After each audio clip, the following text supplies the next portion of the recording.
evening and welcome everyone to the September 6th regular meeting of the Putnam County Legislature. Please stand for the pledge, and please remain standing for our legislative prayer, which will be presented this evening by Legislator Scoot Chamara. Legislator Gross, would you lead us in the pledge? I pledge allegiance to the flag of the United States of America and to the republic for which it stands, one nation under God, indivisible, with liberty and justice for all.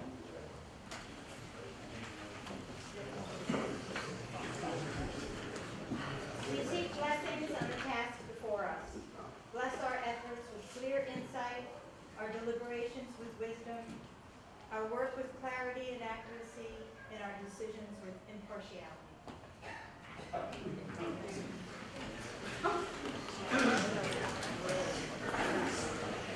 Roll call, please.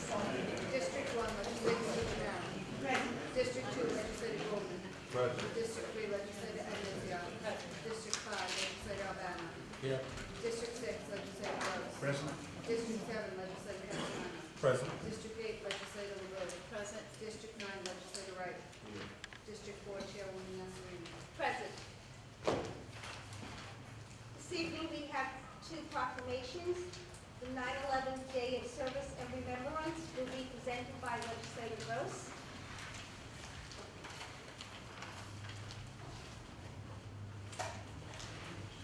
Doreen Lockwood here. Mike Piazza. Anyone from the veterans group here?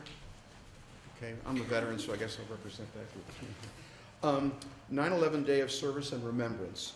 And you all remember September 11th, 2001, Shanksville, Pennsylvania, the Pentagon, and of course the World Trade Center, and all that happened and all the loss of life and all the heroism of our police and our fire and emergency responders. It was something we'll never forget. I guess to other generations it was Pearl Harbor type day.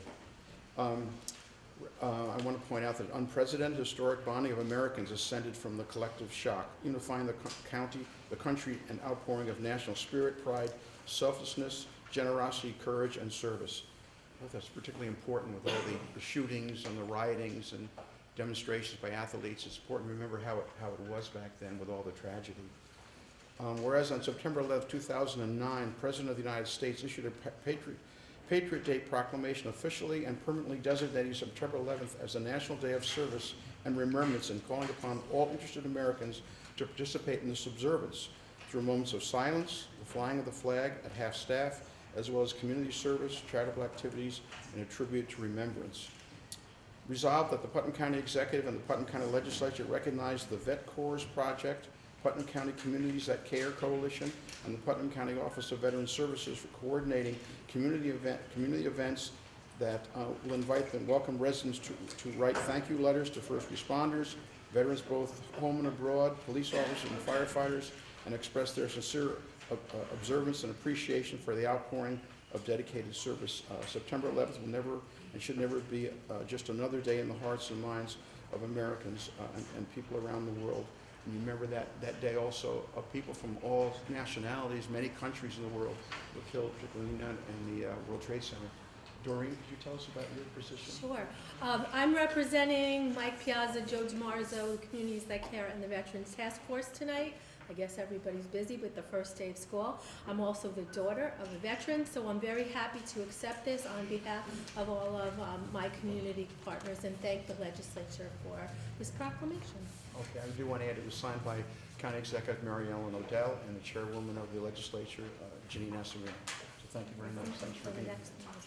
Okay.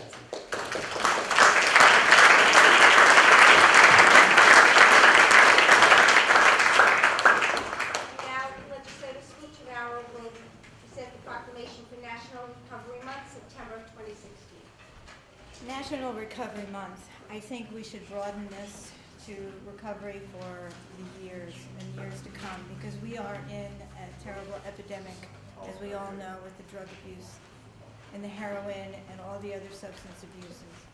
And we have to recognize that we need more facilities and more people like Community Cares Coalition and our social services department that do so much in prevention of addiction. The Putnam County Executive and the Putnam County Legislature do hereby proclaim September 2016 as National Recovery Month, and together with the Putnam County Communities That Care Coalition, encourage all Putnam County residents to observe this month with appropriate programs, activities, and ceremonies.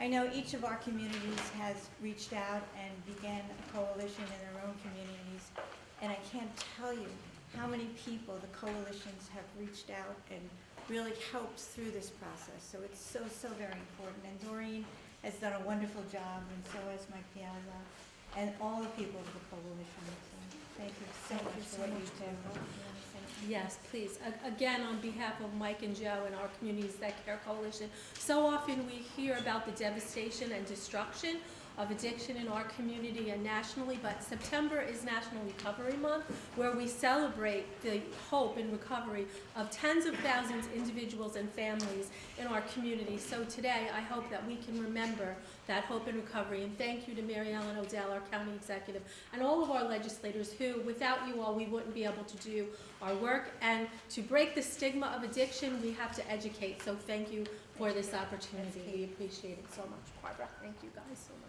Thank you.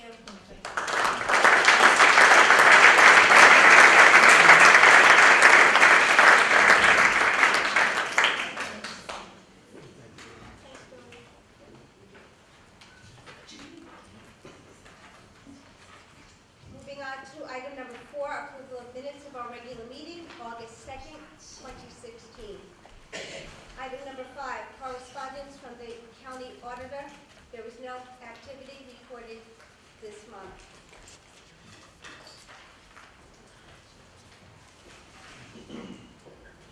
Moving on to our pre-filed resolutions. Madam Chair, I make a request of the chair to take out of order on the legislative agenda the opportunity for recognition of the public for those persons who would wish to discuss the Butterfield Bond and lease and SEQA determinations before the legislature tonight. But in particular, because it wasn't dealt with in what I believe to be an appropriate manner at Fiscal Services Committee, there was a cutoff of discussion based upon the incorrect, but nonetheless, in my view, good faith assertion by Chairman Albano that the lease in question had been signed, and therefore any discussion would be limited to 4 items that were under consideration at that time by the legislature. And indeed, review of the minutes and the discussion will show that not only were members of the public circumscribed against comment except on those 4 areas, but actually members of the legislature were prohibited from addressing items other than those 4 areas. So for all of those reasons, I believe that fundamental fairness and due process would suggest that a favorable determination by the chair permit interested members of the public to express comment at this juncture would be in order. I would disagree with your opinion on that. I feel that the comments can be said at the end of the meeting and still have the same merit. But with respect, I will call for a roll call. Council, I ask for a ruling on the determination of the chair. The chair's ruling stands unless there's a motion made to sustain the ruling of the chair. I so move that there be a motion to consider sustaining the ruling of the chair, and Second. I intend to vote in the negative.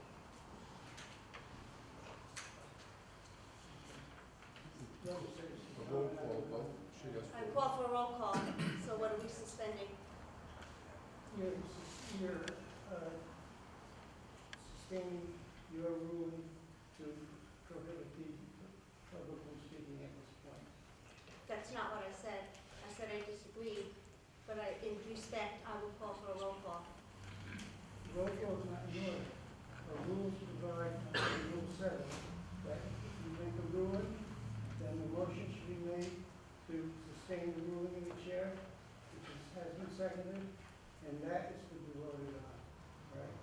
And during that vote, the chair does not vote on that resolution. Vote no. So, if, Well, do we need, if you want to sustain the ruling of the chair and say you don't public comment at this time, then you vote yes. If you want to have the public speak now, then you vote no on the resolution. I believe, I said I respectfully disagreed with the assertions of legislator Wright and respectfully will move forward with a roll call. I did not say that my intention was not to have the public speak. I put it to a roll call. I said I disagreed with his rationale for moving the motion. Rules say something different. Okay, so be it. So do we now go for a roll call without me voting? So just to be clear, then, if you want to have the public speak, you vote no. If you don't want the public to speak, you simply say yes. At this time. At this time. Because it's sustained chairs. Roll call? Legislator Agnew. I would just like to say, I do believe in open government and to be transparent, but we had this discussion in caucus this evening, and according to our counsel, who I asked, he said that it is always done at the end of the meeting, at a full meeting. So therefore, I'm going to be voting yes.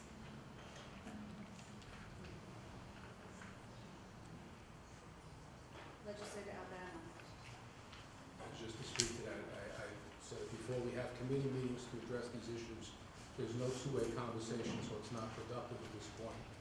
We can't invite people from the county to respond to anything that's stated, so it's not productive, so I'm going to vote yes. Legislator Castellano. Yes. Legislator Gould. Yes. Legislator Gross. This is a significant item. There's been a lot of chatter in the internet about it. There have been many comments. And I think we should have a restricted give and take where the public does get to speak without being nasty and vindictive to any individuals. So I will vote no. Legislator LaRue. I'm voting no, and just to clarify the issue, in the past, the legislature has always amended the agenda to allow for public comment in the beginning, because it is you that we work for. Not true. Not true. Yes, it is. I've been here 6 years. Excuse me, I've been here 8 years, and when there's been a high-profile issue like this one, it was the Second Amendment. Concerning the Second Amendment, we allowed the public to speak first. We did it related to the issue with the bike path and signage, where we had this place packed. And we did it again at the last vote. And there's a reason for it, because we learn when we listen to the public and we gain information. And unfortunately, last week at the Physical Services Committee, this place was packed as well. And people came here, they left work early with the anticipation that they would be allowed to speak. And I'm sorry, Chairman Albano, but you made statements to the fact at the full last month that we would accommodate the public and change the time of the meeting and allow No, I you know, said if they conversation. requested it, no one did. Well, I did, as a senior You're the only member of one. the I wasn't legislature. going by your request. I know you don't. Yeah. And We did the meetings where Okay. we've done them all year. the point is that these are our people that we work for, we're elected by the public. And we're doing the people, the work of the people. And that seems to have been lost on this new legislative body. So, again, I will repeat what I said, I'm voting no. Legislator Scrivener. Yes. Legislator Wright. For the reasons that I stated, and additionally the fact that very shortly before the commencement of the meeting tonight, we were provided with yet another lease for the project with changes, I would vote no. Okay, that's, It passes? For no so comment. the only chair is sustained, right? So there's no No public comment. public comment at this point. So wrong. Everybody will have the opportunity to speak at the end of the meeting, and this is a democratic process. And if yes, it is. And if, in fact, this was a public hearing in every single full, we would not even have to put this to a vote. But the fact is, the structure of our meetings do not call for public comment beforehand, and that is why it is put to a vote, and that is following the democratic process. Where's integrity? There is integrity.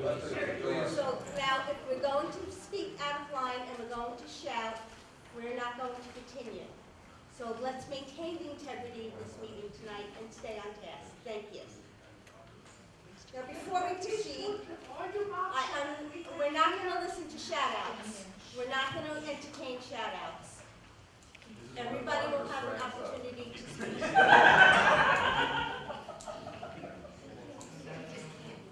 She said she couldn't hear, that's how she can't hear you. We cannot hear anyone. I'm sorry, but I'm sorry you could not hear me. I was probably not speaking into the mic.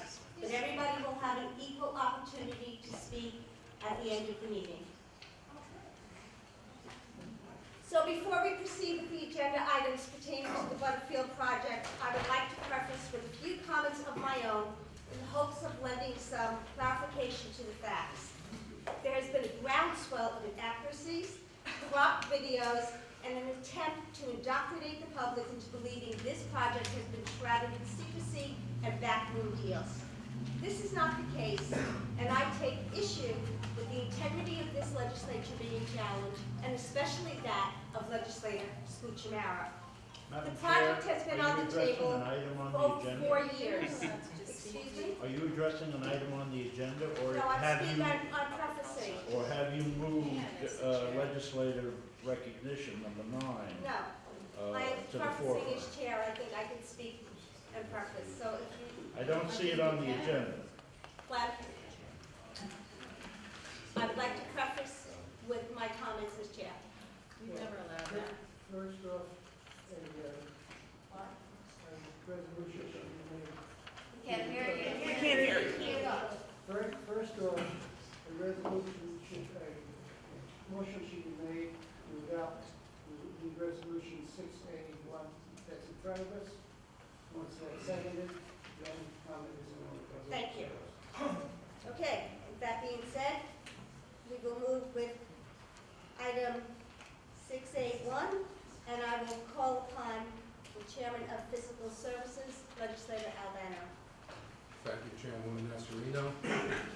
On behalf of legislators Castellano, Scucciamara, and myself, I would like to move 6A, Physical Service Committee, approval of the revised lease agreement, Can you Senior speak up, Center, please? Butterfield, Realty LLC, 6,000 square feet of space at the Leahy Pavilion. And I'd like to make a motion to accept the addition, which is amendment to Resolution 107, 2016. And to correct what I said at the last meeting, the legislators did pass the lease. It was not signed by the administration and finalized. It's a document that needs attention. There's no final details, and that's why it's here again tonight. So I'm going to make a motion to accept the additional. Second. And the revised Vote lease, on it. We have to Call vote the on it. question. Call the question. Can't discuss it unless it's on the floor. Okay, motion to accept the amended resolution. Roll call. Roll call, please.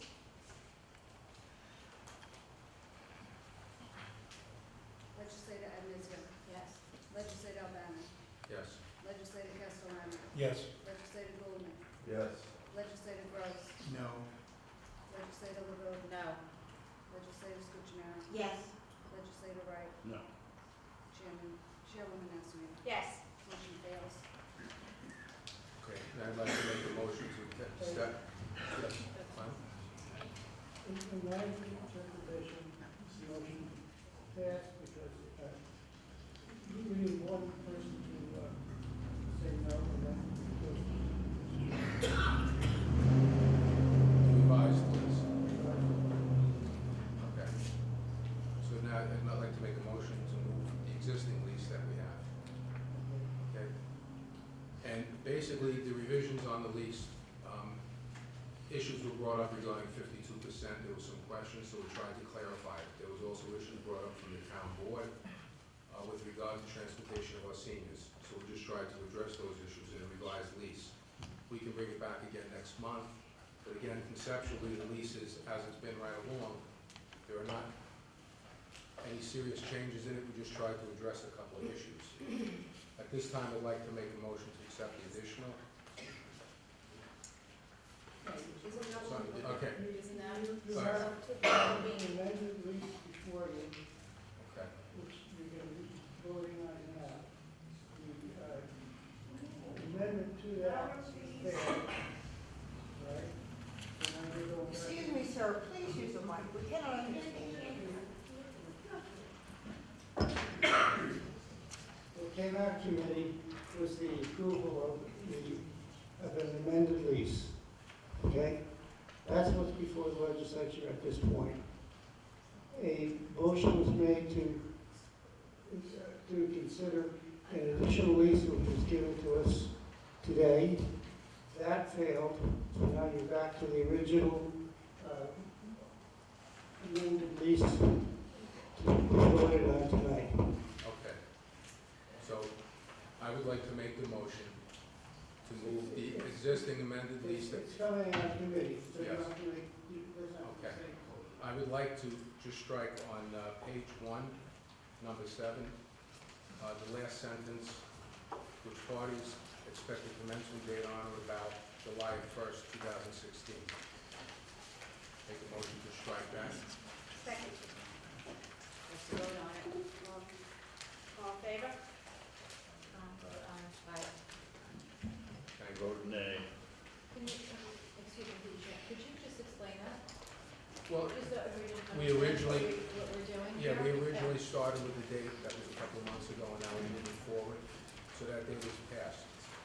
I mean, it's based on the landlord performing certain work, a wall that splits up the property, so in reality, the lease will actually start when it's signed by everyone and moving forward, but that date just seemed outdated, so I suggested we remove it. And the wall is wet. I just wanted everyone to understand that, Yeah. because it Right. was, So it until looked the like it work was is July. performed. It looked like people were gonna start paying in July. No. So that's been, taken out. Can I just say Yes. something? Through the chair. This was a recommendation that I brought up last week at the fiscal services meeting. I questioned why the lease had a commencement date of July 1st, 2016, and we were in the month of August. And we were told that that's the way it is, so I'm glad that the Well- legislature is amending it. Just to Because address, we would be paying retroactively. no, it says on or about July 1st, anticipating that date. When we sign the contract, it would be a revision date, but it might be a little confusing, so I just thought we'd strike it. On It or might be about on- is the way most We contracts might work. be on the hook. Well, thank you No. for bringing that to the forefront. Legislative ability does provide better clarification in any event. Okay, so I would just like to, give me a second here to catch up. A lot of paper there. I made a motion to accept the additional. One of the things that came in was an informational sheet that was based on a petition that was passed around. I'd like to just state some of the information that's on that sheet. The petition stated that the rent is $64.75. Chair, Yes.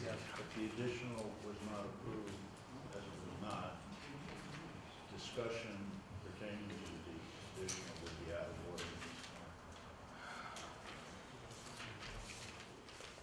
Well, I don't think this refers to the additional, this is just comments on the lease in general. I misunderstood your words. I thought you said it pertained to the additional. No, I'm sorry, this was additional that came in to us, that's provided to us. tonight. Yes. Correct, but they did not accept that. Oh, I'm sorry. I'm saying that to the extent that we've disallowed the additional that you proposed, Okay, well, then discussion on it after it's been disallowed was out of order, in my view.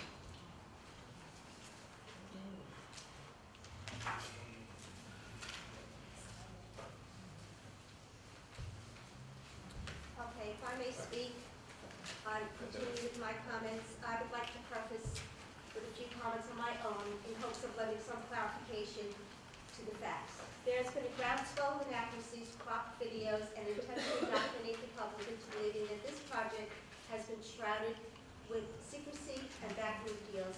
That is not the case, and I take issue with the integrity of this legislature being challenged, and especially that of legislator Scuccinero, which is what I originally said. This project has been on the table for 4 years. Early on, we scheduled a physical services meeting in the heart of Cold Spring to provide convenience to the residents there.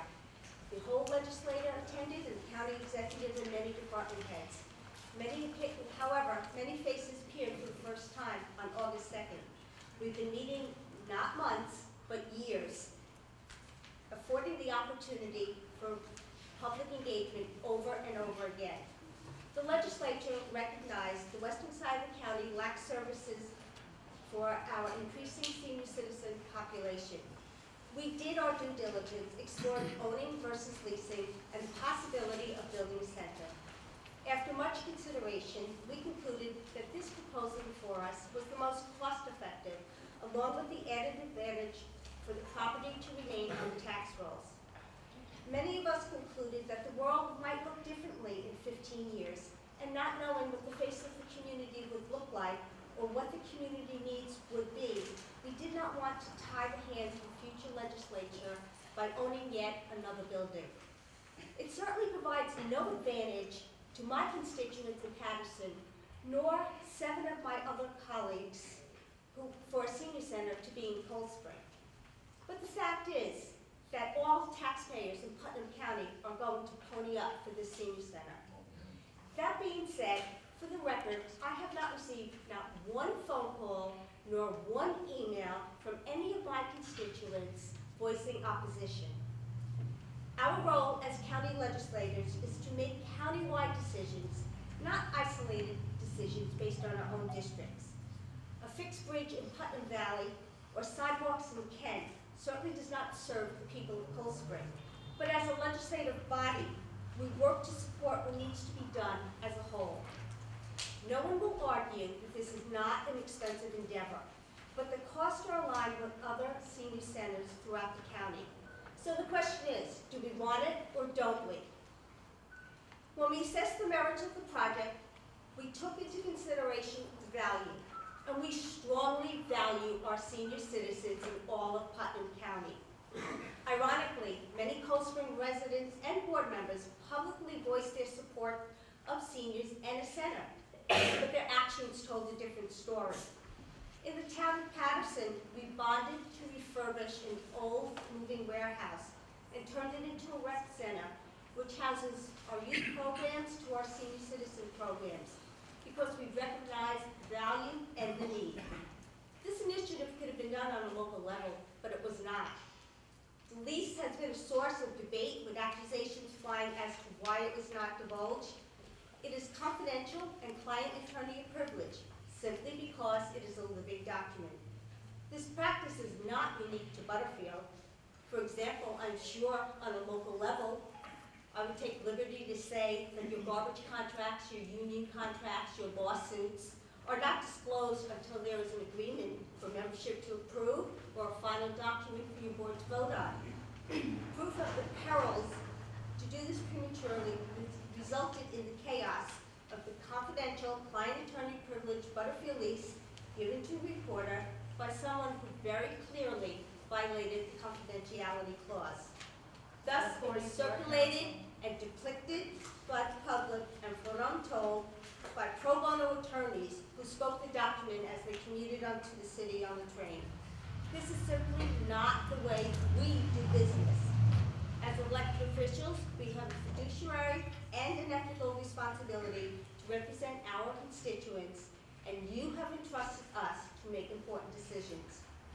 Let me be clear and alleviate some of the atrocities that have taken this issue to such a high level of negativity. This is a senior center.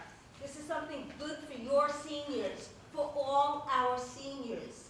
The Roger Ailes situation hit us same time it hit you. As a woman and as an elected official, I had severe reservations about moving forward with the contribution donation. While bearing in mind, although I had ethical reservations, there was really no reported criminal activity. With Ailes withdrawing the offer, the situation took care of itself, but now we are faced with a $500,000 loss, which the taxpayers will ultimately have to absorb. For the record, we have no affiliation with the landlord other than the one time the majority of us met to tour the Layton building. I will be supporting this project for the same formidable reasons I supported it from the get-go. I believe it is a good project and satisfies the dire need to the senior citizens on the western side of the county, and they deserve it.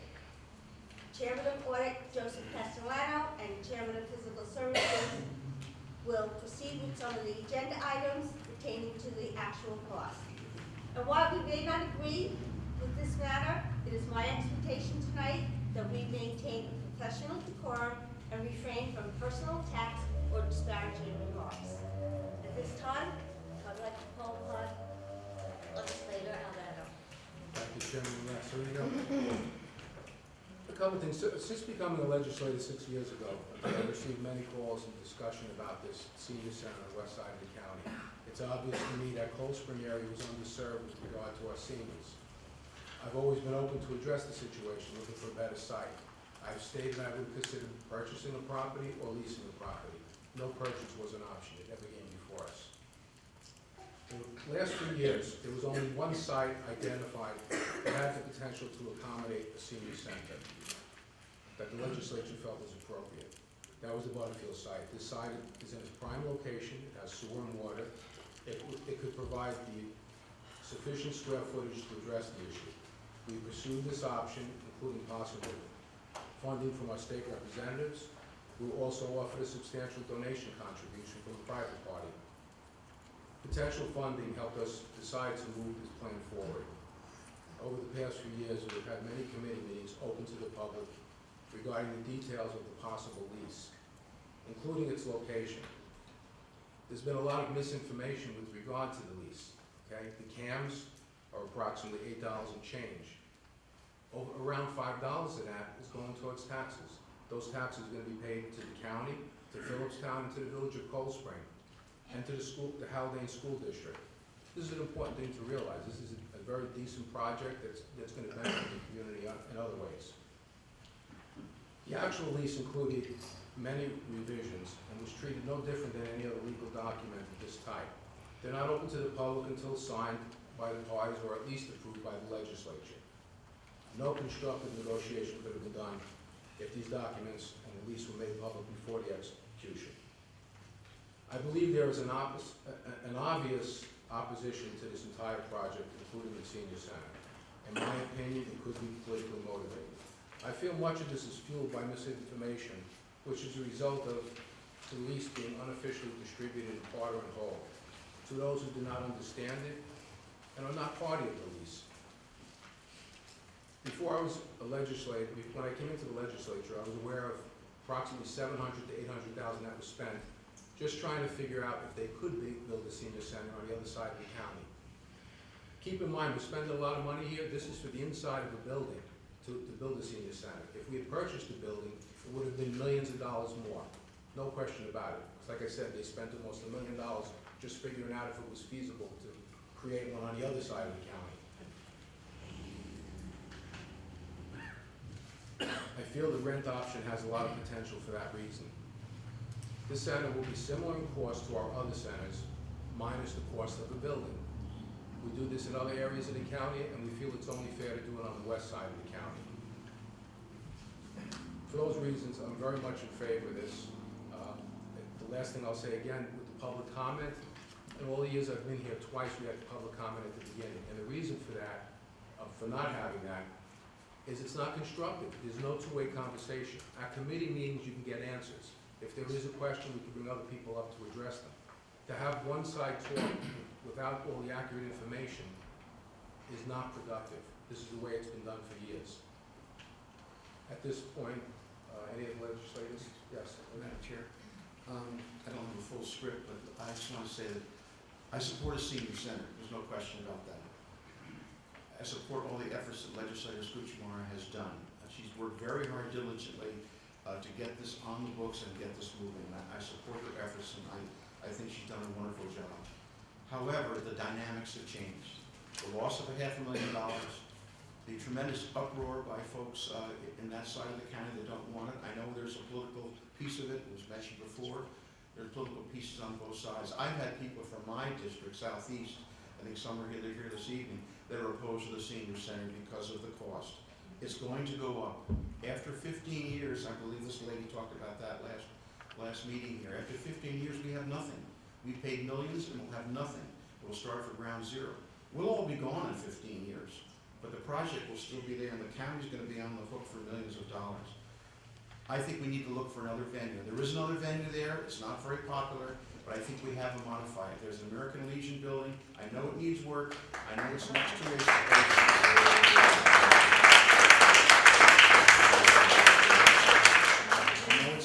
a water swampy area, and there has to be modifications there. The building has to be adjusted, but we could modify it and renovate that building for a lot less cost than we're going into this, and we would own the facility. So that's my reasoning. So I'm not going to support the bond. I'm not going to support the lease. I almost think it's ridiculous to talk about the lease because we're voting on something that's going to be amended anyway. We're voting on something that's going to be changed. And we don't know all the details. We received the amended copy of the lease at 4:15 today. Many of my colleagues got it at 5:30. We haven't had time to study it, and there's been no really strong discussion, although we did have a healthy one 25 minutes ago. But that's my feeling on it. So I think this is a mess we've gotten into. We need to move through it and make some adjustments, and that's my position. Thank you.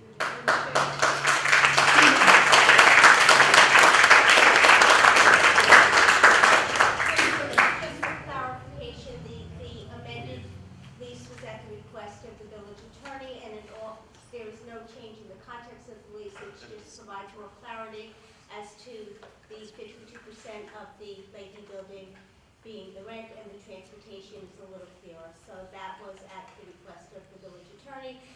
Due to Labor Day weekend, it delayed the process a little bit. But other than that, there have been no changes to the context or the content of the lease. I'm sorry, could you repeat that again? It was at the request of who? The village attorney, Thank you. that they wanted just the language to be a little bit more specific. On transportation. On transportation, and there was a toggle and a debate whether we were paying the taxes on the 52% of the Leahy building or 52% of the project. So the lease now has it specifically say the Leahy building. I believe it does not, because the amended lease was not approved. Well, we're speaking of the amended lease. What I am speaking to what the proposal was I know it was not approved, but that's what the changes were. Through the chair. Yes. Can I recognize? Yes, you are. Thank you. For clarification, council, because it seems to be an ongoing thread, and it seems to be coming from the administration. I noticed through different letters that we've received at the legislature, saying that this was misinformation and one rogue legislator has been spreading lies to the public. Well, I want clarification from our council. Can you explain to us, Clem, the process when we approved this lease and what the process entails?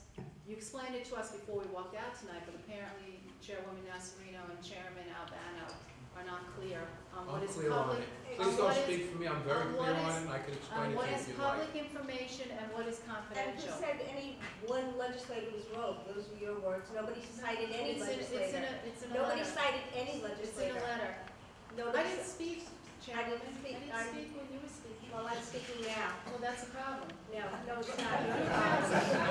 You're the problem. No, I'm not.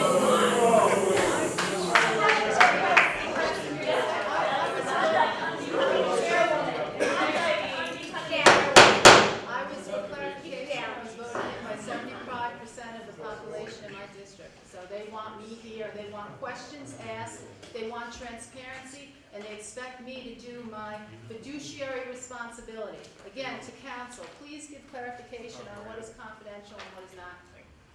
My opinion is that any resolution that. Could you use the microphone so people understand? My opinion is that any resolution that has been passed by the legislature becomes a public record. And any attachment to that resolution is also a public record. Okay, so the lease was passed in May of this year. That form of the lease and that version of the lease is now public. In my opinion, it is public. And in Robert Friedman's opinion, it is now public. I can't speak for him. Okay, well, I am, because I was in contact with him. As we had other issues that came up a couple of months ago that I was taken to the woodshed by this legislature on a judgment settlement, because I Stick to the agenda. released the dollar amount, which is public funds, but that's the same as what's going on here. Another thing that was brought up, Chairwoman Nasarino, that you had reservations about the Roger Ailes agreement, the funding agreement. You never made that public on record. I never heard you say publicly tabled it. anything Yes, I about did. that. I made the motion to table it. Well, that was at the end. And that's That when we found That out. was recently. No, this was No. going on for a couple of months where there was questions about the contents of that agreement and No. whether or not it was legal or not. Let me just be specific in what I'm saying here.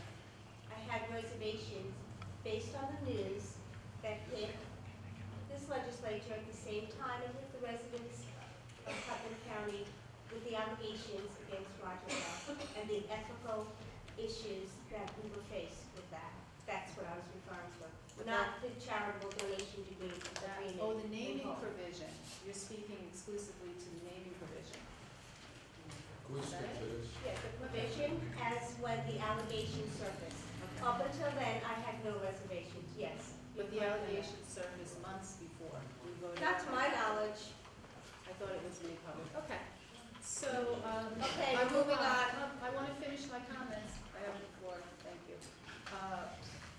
One of the biggest issues here in the lease is the difference in the pro rata share. I've never seen a lease that has two different numbers representing the pro rata share. If our pro rata share of the CAM charges are 14.1175, how can our pro rata share of the taxes be 52%? Doesn't make any sense. And I too, like Legislator Gross, am in agreement with doing something that is less or more cost effective, looking at other alternatives. Unfortunately, this has been discussed for 4 years, but there was no discussion. It was always pushed through. It was always made clear that there was no other options. I remember during the course of many physical services meetings when I brought up the suggestion of us finding an older building and renovating it, and nobody would hear anything of it. And then earlier this year, when we found out that we were going to change locations, we were no longer going to be in the new building at the Butterfield site. We would now be in the Leahy Pavilion, which is an old building, 40 years old, and needs a lot of work. All of a sudden, everybody fell down, everybody was happy, no one said a word. Well, I still think that we should be taking a look at the American Legion or any other buildings that are available and renovating that and owning it. And because I seem to be the oldest member of this legislature, I remember the former county executive, Bob Bondi. We got out of the leasing business because we learned our lesson. It's a lose-lose situation. And in government, we are always expanding and retracting. We're always changing offices around according to our needs. When you're stuck in a lease, it's so difficult, and it's not cost efficient. So we need to own the facility. And like the other 3 facilities that are owned by the county, they can be used for different services, and in times of emergencies, and we had several storms, they could be opened up and used as alternative sites to take care of public requirements.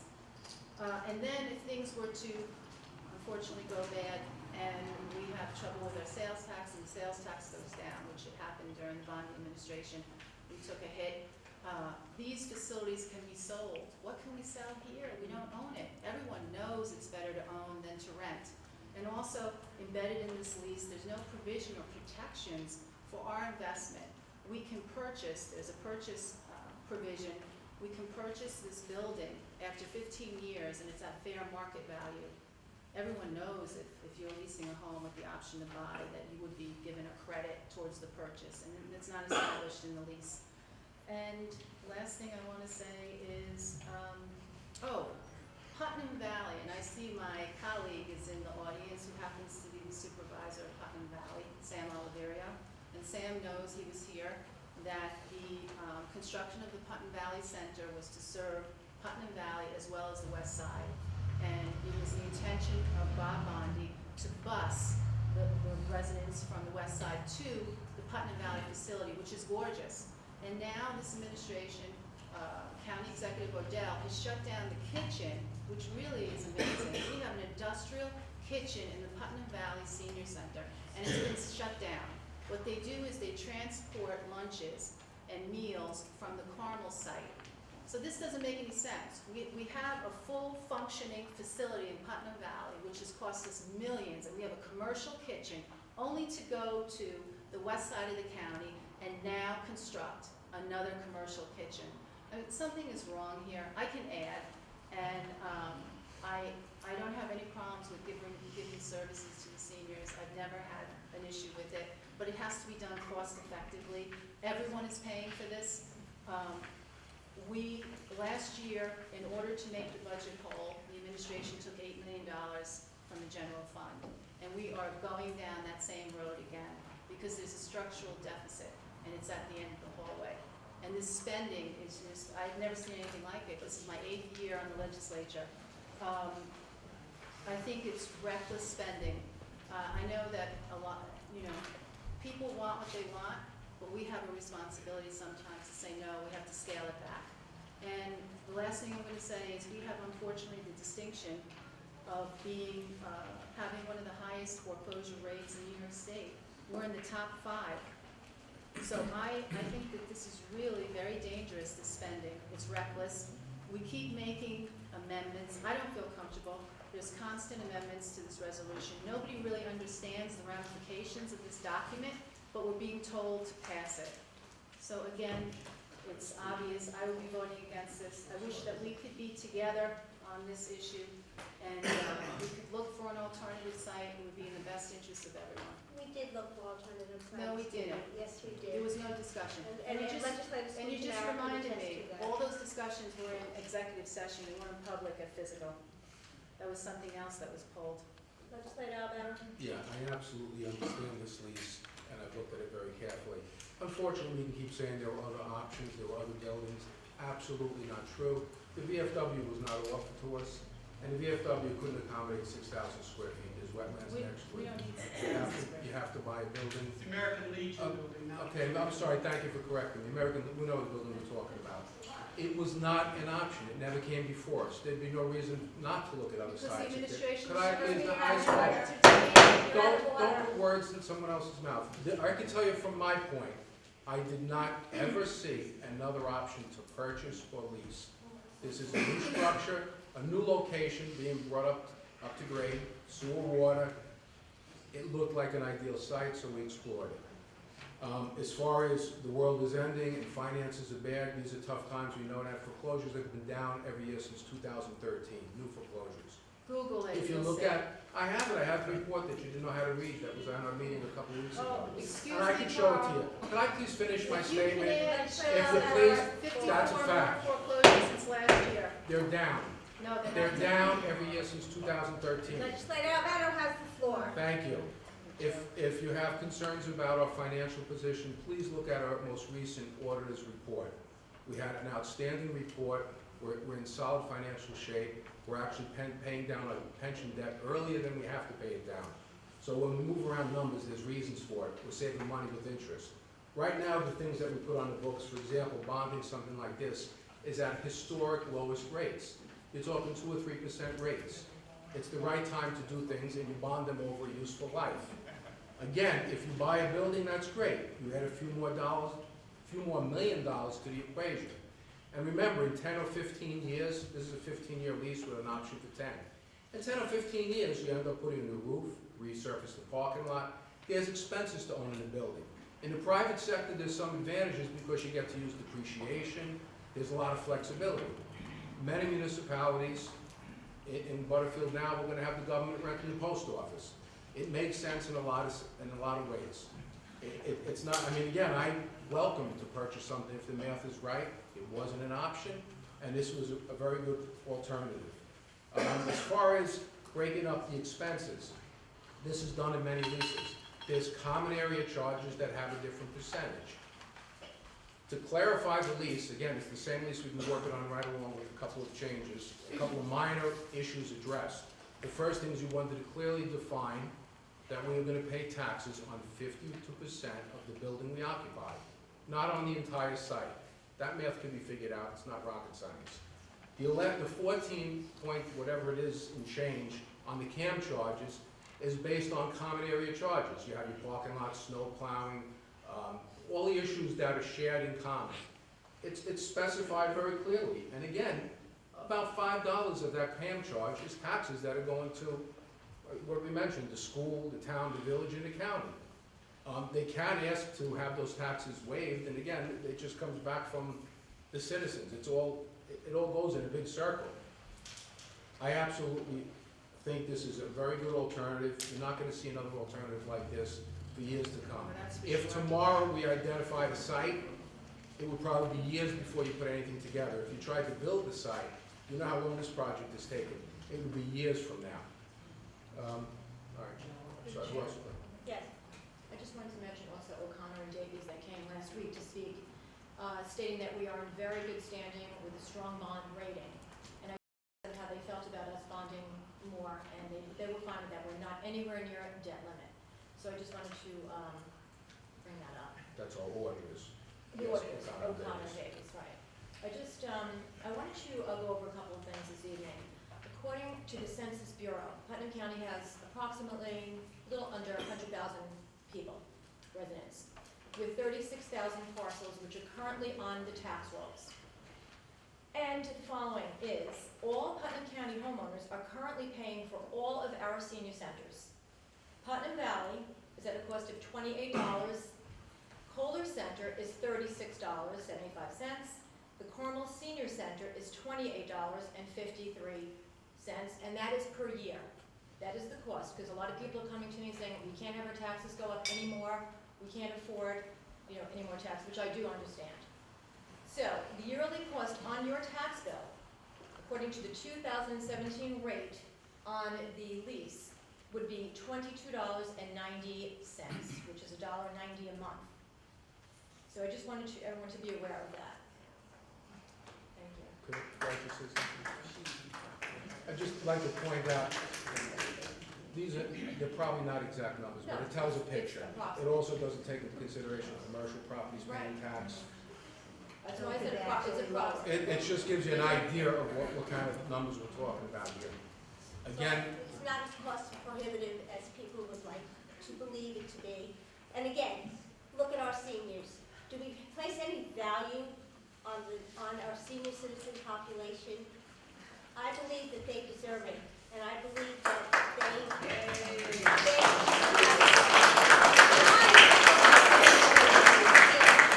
people in their own town are so opposed to the senior center. We are not opposed.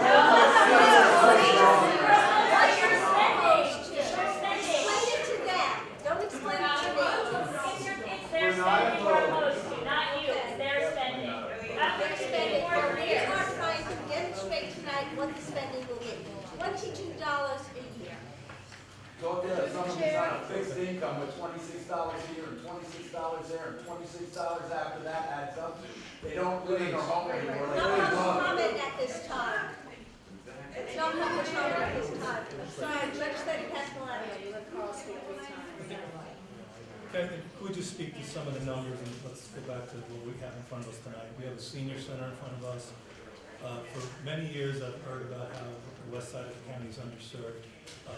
The way Putnam County works is everything goes north-south, and unfortunately, the seniors can't get to the central location. But I wanted to talk about a couple of issues. The first issue is the fact that it's an unfair deal for us. It's not correct. It's $13 a square foot. Total. That is- Approximate. That's Approximate. That's what we have, and it goes up by 2% each year for 15 years to a total of $17 a square foot. He's renting, the developer's renting the rest of that property at closer to $25 to $28 a square foot. He's giving us a significant discount that we're gonna receive over the next 15 years. It's $900,000 if we paid what market value was to lease this property. Obviously, we wouldn't be here if you offered it to us for market value. We're getting it at $13 a square foot, which is a great discount to us. The CAM, the common area maintenance, is $8.45 a square foot. $5 goes to taxes. The portion of that tax bill is $30,000 approximate. The county would receive $3,590 at that 30 grand. And that's a net zero because we're just paying back ourselves. The town gets $1,000, and these are approximates, of course. The town would get $1,284. The village would get $5,848. The school district would get $18,900.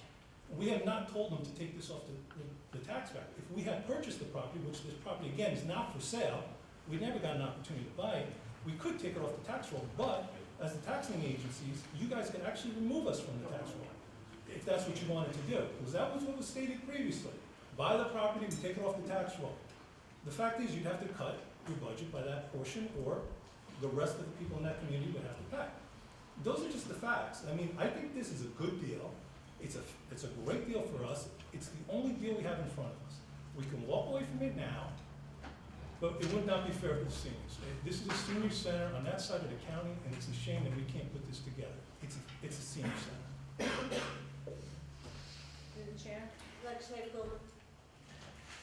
Thank you, Chairman.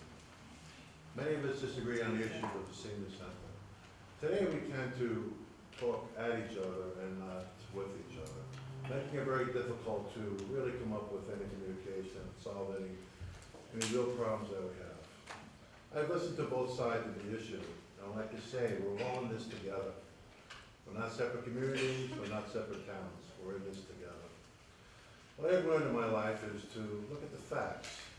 Not what people want the facts to be, but what the facts are, and make decisions on those facts. I've had several conversations with many of my constituents, and I'd like to thank you for calling me and having discussions on this issue. It was very inciting and appreciative. All the questions that have been posed to me indicate that people are making decisions on what they've heard,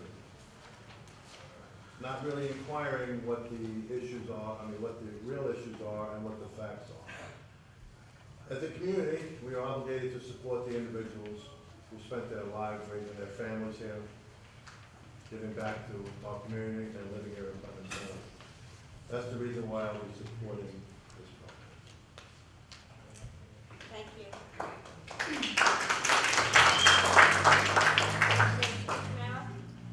Thank you, Chairwoman Nassarino and Legislator Albano, and the majority of the legislature that with the county executive has given us the opportunity to create the Butterfield Senior Center. This could not be done without a partnership that includes our state representatives, Sue Serino and Sandy Gale. Without cooperation, partnership, and the coordination of resources and private partners like Paul Galero, this project would never be a reality. We are also very grateful to our senior partners who have guided us through this process. Now that we are nearing the end, it brought to mind these words by Abraham Lincoln. Government is coming together of people to do for one another collectively what they could not do as well as or at all privately. To simplify, we cannot do as much alone as we can together. This is not about partisan politics, which side you're on, or who you voted for. It's about a once-in-a-lifetime opportunity to have a center in the middle of the village where seniors can conveniently access services they need and desire.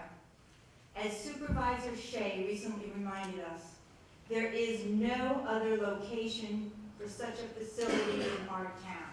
That's his supervisor saying that. Let us not lose sight of who this facility is for. It's for people that have given years of their lives to support our community. These are family and friends. We should offer them a place to gather with dignity and independence. This is our chance to do so. Facts show us we have a large population of seniors, and that number will continue to grow. This population is varied. Some are very active, travel, and you can hardly tell they're over 65. Others depend on Social Security checks and find it difficult to make ends meet in today's economy.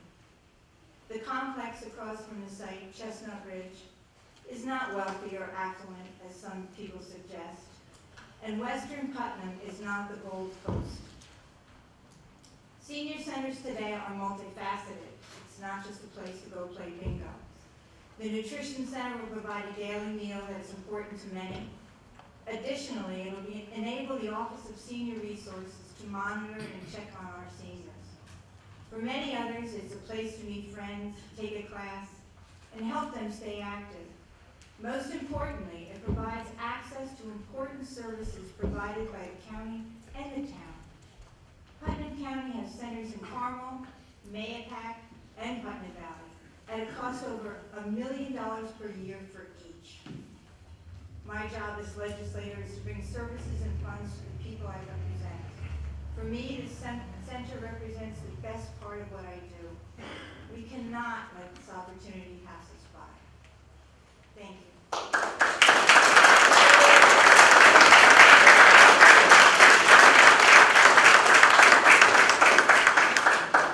Very well said, Legislator Scrutinaro. Legislator LeBeau. Thank you.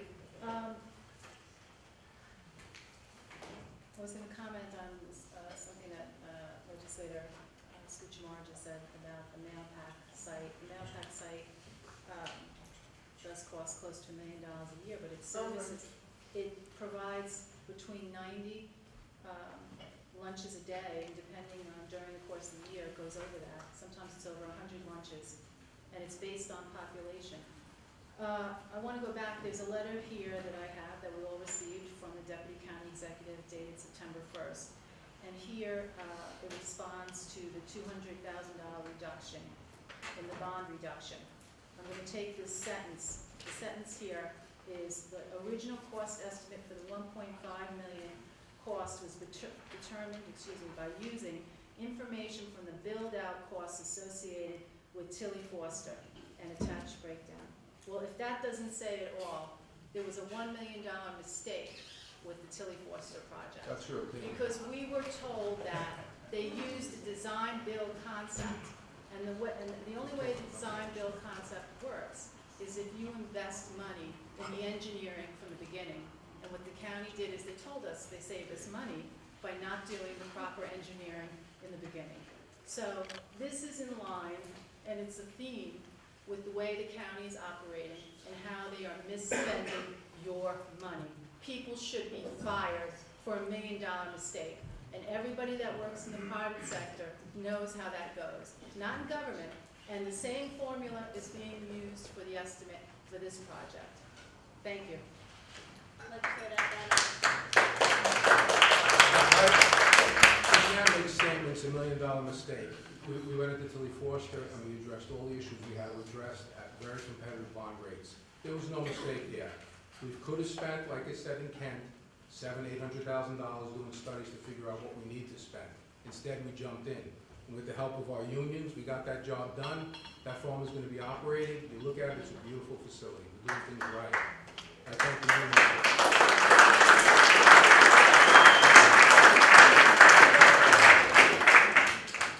Yes, we're talking a lot about money, and I just wanted to say that the infrastructure in this county needs a lot of work. There's a culvert on Turkey Hill Road which is falling apart as we speak.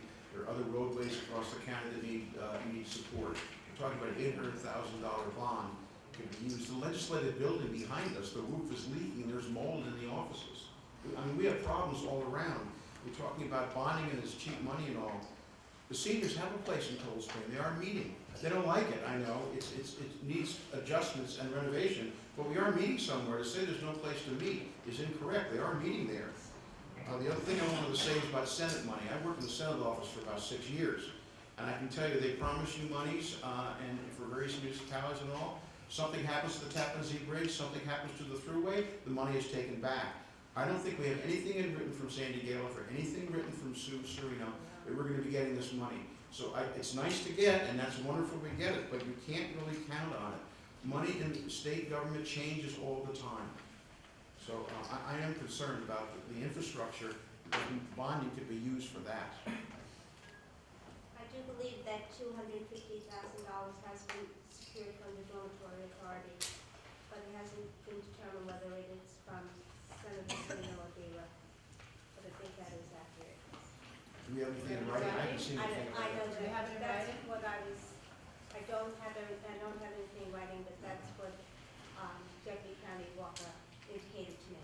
That's one of my concerns. We're told a lot of things. We find out, well, this really wasn't this, it really was that. And that's why this has become a mess. That's why I think we should back out and do something different. There's not much different to do is what we have ascertained through years of scoping and discussing and contemplating this project. Again, I feel that we don't know what the face of the community will look like in 15 years, whether our needs would be for a senior center or perhaps a recreation center or a multi-purpose room or a bigger facility or a different trend that would be decades from now that we cannot predict at this time. The county does not want to be in the business of being a landlord either.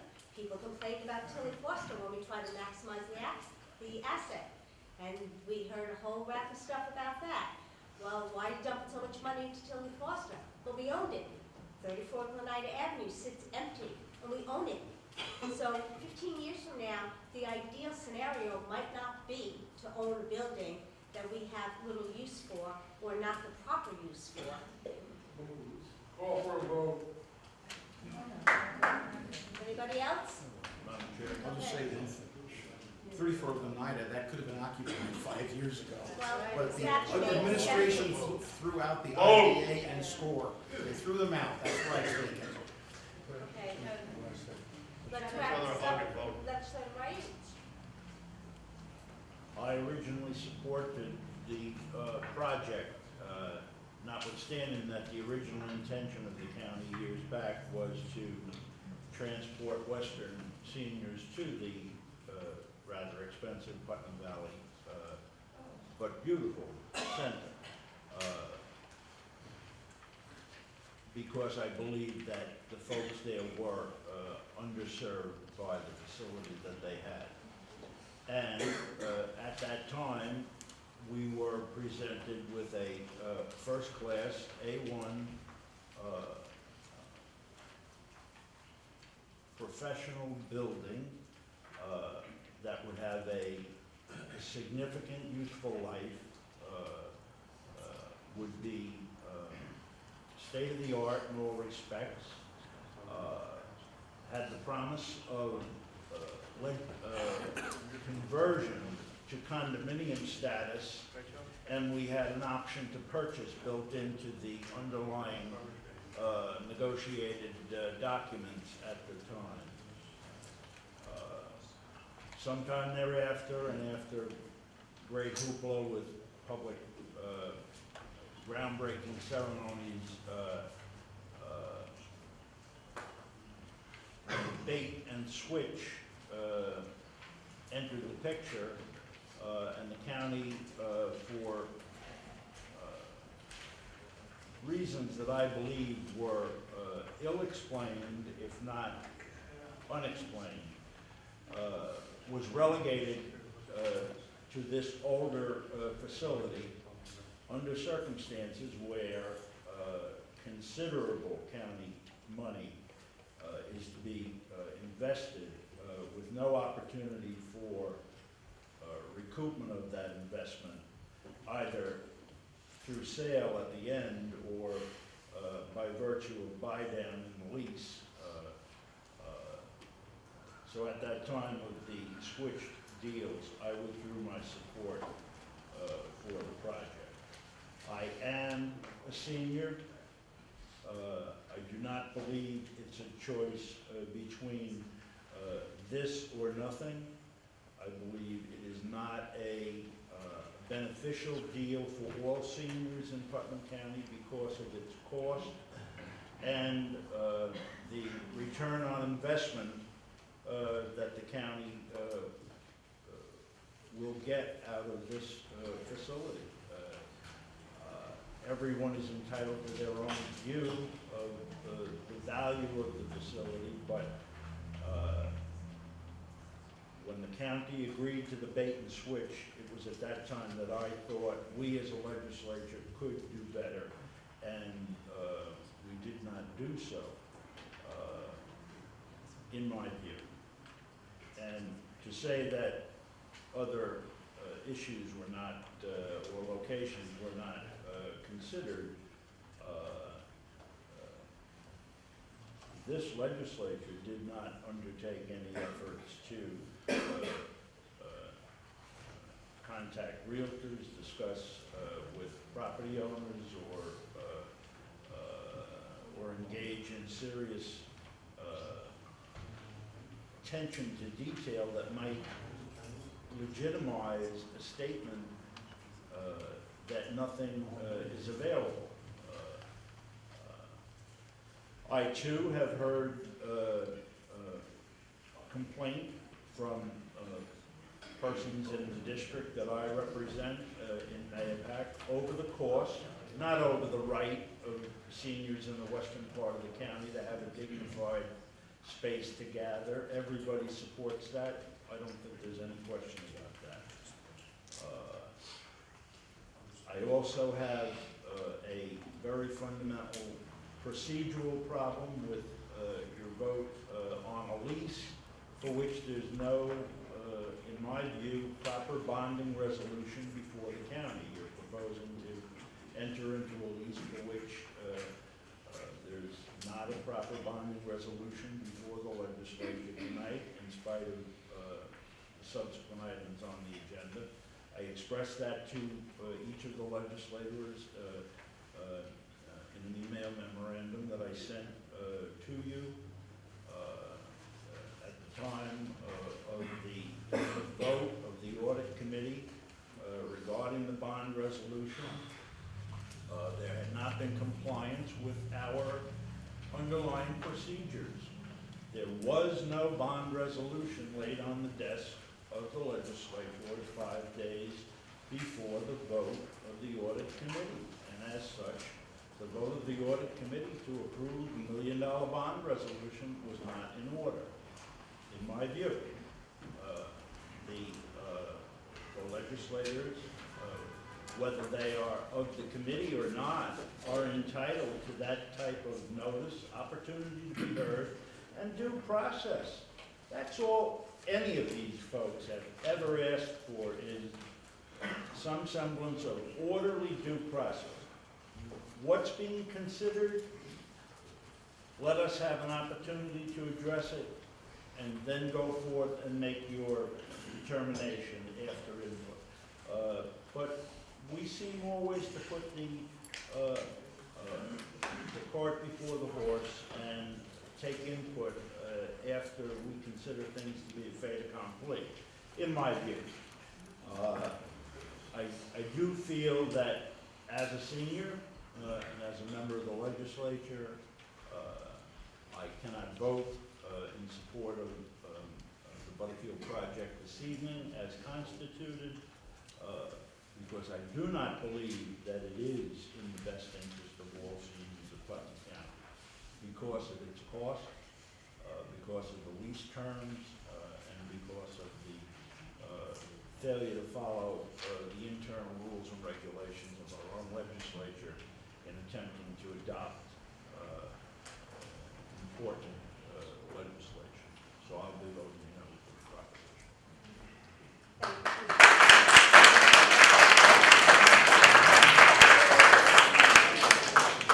Yeah, with regard to the bond issue, I have no problem. It was identified that we could bring this project in for less expense, so it was very clearly delineated $800,000 is going to be the difference. With regard to the state grants, these are grants that we identified that look real, they have strong possibilities, and that's why we applied for them. We don't pull these numbers out of the air. It's very simple. If you don't apply for them, it's a definite, you won't get them. The money is out there, it's gonna go somewhere. It's a very realistic grant, and they're real. I think this is a good project. I'd love to see people go to work. The other thing is, when I look at that site there, to see the way it has looked all these years, I give the developer, you know, the highest points to get this project done and address a couple issues, a post office and a senior center. That's great. Bring that in with the whole project. I think it's gonna look beautiful. At this point, it's in front of us, we should do the more. I think we should. I just want to assure this legislature that we have looked for a site for the senior center for years. There is no convenient site that is in easy accessibility for these seniors. There's no site at all. It's taken our post office, they've been in a trailer for 2 years because they themselves, with less square footage, couldn't find a place. They're also going into the Valero building. So there is no other feasible place for this senior center. And we have looked at that for years. I think this project has been discussed for a decade, long before we've been here. So it's not just 3 years that we've been entertaining this proposal, but long before that. Yes, let's find out. Yes. I just want to say I'm a strong supporter of union workers, and you will have the opportunity to employ, we will have the opportunity to employ labor unions on this project. It's the county's intent to use PLA, which is Project Labor Agreement, on this building, Butterfield.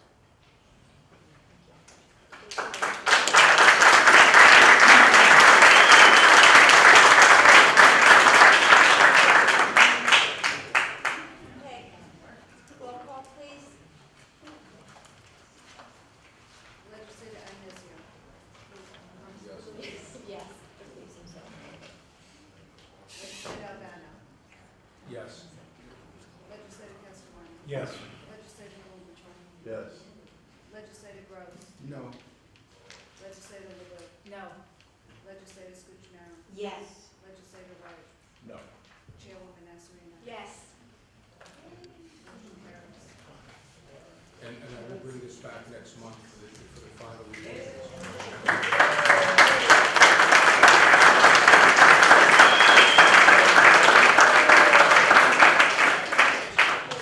I would now like to call upon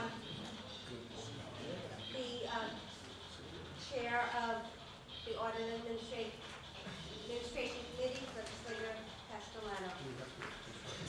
Moving the rest of the. 6B.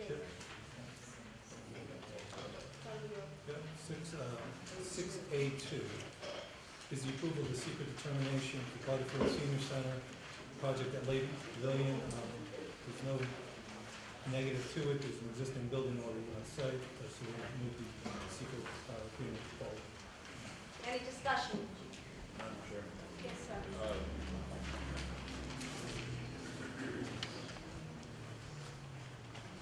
I'm unaware of the jurisdiction of the audit committee to make secret determinations, clear examination of our rules of procedure and the function of the standing committees, defy any attempt for a secret determination to be made by the audit committee. And again, I submit that the approval through that committee of something that belongs at fiscal services committee does violence to the rules of the legislature and is not a matter that's before the legislature in proper order because it was never approved in accordance with our rules and regulations.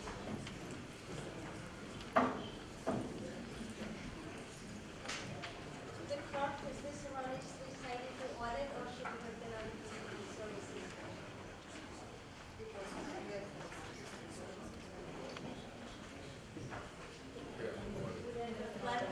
Okay, Madam Board Chair. There was no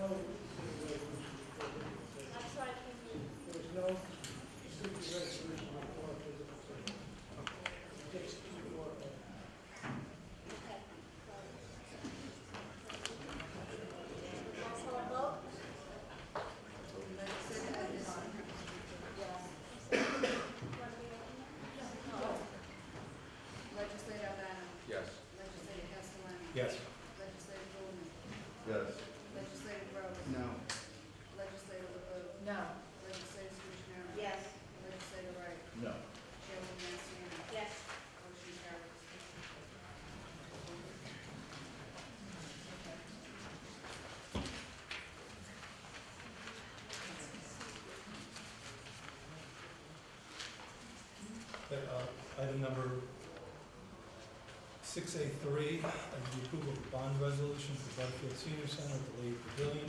We're bonding $800,000, and we are certainly expecting State Senator Sue Serino and State Assemblyman Sandy Gale, as they have mentioned, to come up with another $250,000 each for this $1.3 million project. And we're going to hope to stay under the $1.3 million, but we're making the funds available with this bond resolution that was approved by our bond council. Any discussion? Madam Chair, it appears to me that the bond resolution that's before the legislature was not laid on the desk of the legislators in accordance with our rules and regulations. I did identify some of the information to legislators in an email, but 5 days notice is required, if I'm correct. Some of the information for the bond was presented on Friday, August 26th, which is not submitted to the clerk of the legislature 7 days before the meeting, nor placed in a legislator's mailbox at least 5 days before a meeting. And moreover, I believe there may have been some further documentation in support of it that might have been received as late as Monday, which I believe was the 29th of the Board of Administration Committee meeting. So again, my concern, whether or not it carries the day on the substance of the matter, is immaterial. I'm just submitting to you that your failure to follow your internal rules and regulations and rules of procedure renders the matter not properly before the legislature tonight, in my view.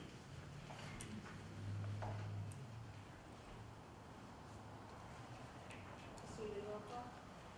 Legislator Agnesiu. Yes. Legislator Albano. Yes. Legislator Castellano. Yes. Legislator Golden. Yes. Legislator Gross. Absolutely no. Legislator Baloo. No, absolutely not. Legislator Switchman. Yes. Legislator Wright. No. Chairwoman Nasarino. Yes. Motion carries. Okay, item number 6A4,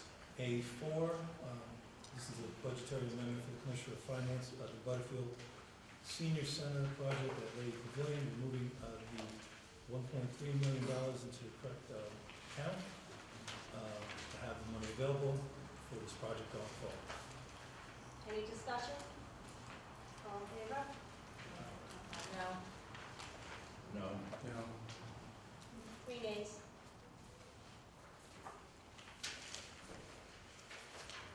Okay, moving on to the Personnel Committee, which I chair.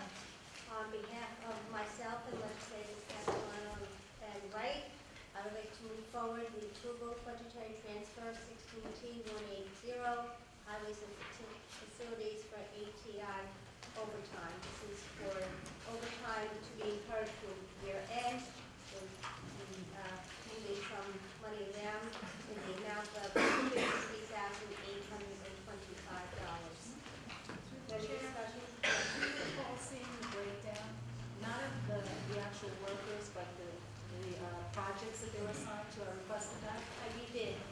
No, but we don't get that. We did. Then this should be tabled. You know, really, we should have had it beforehand. We just do as a request. I don't really feel it's necessary to table because it's just to incur the overtime to year end and work ultimately will be performed, but we should have that for our own clarification. Any other discussion?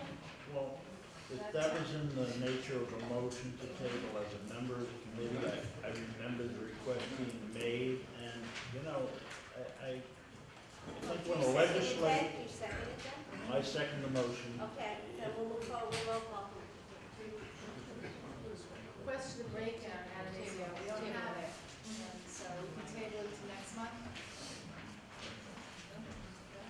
for some discussion purposes on this, we're paying employees money that's due to them. I mean, we can certainly get the breakdown later. Right, that's my but, stance. You know, we do owe these people money that we hired them to do. But this is a matter of principle that nobody is honoring our requests as a legislative body, that the information should have been forthcoming before we go out to vote at the full.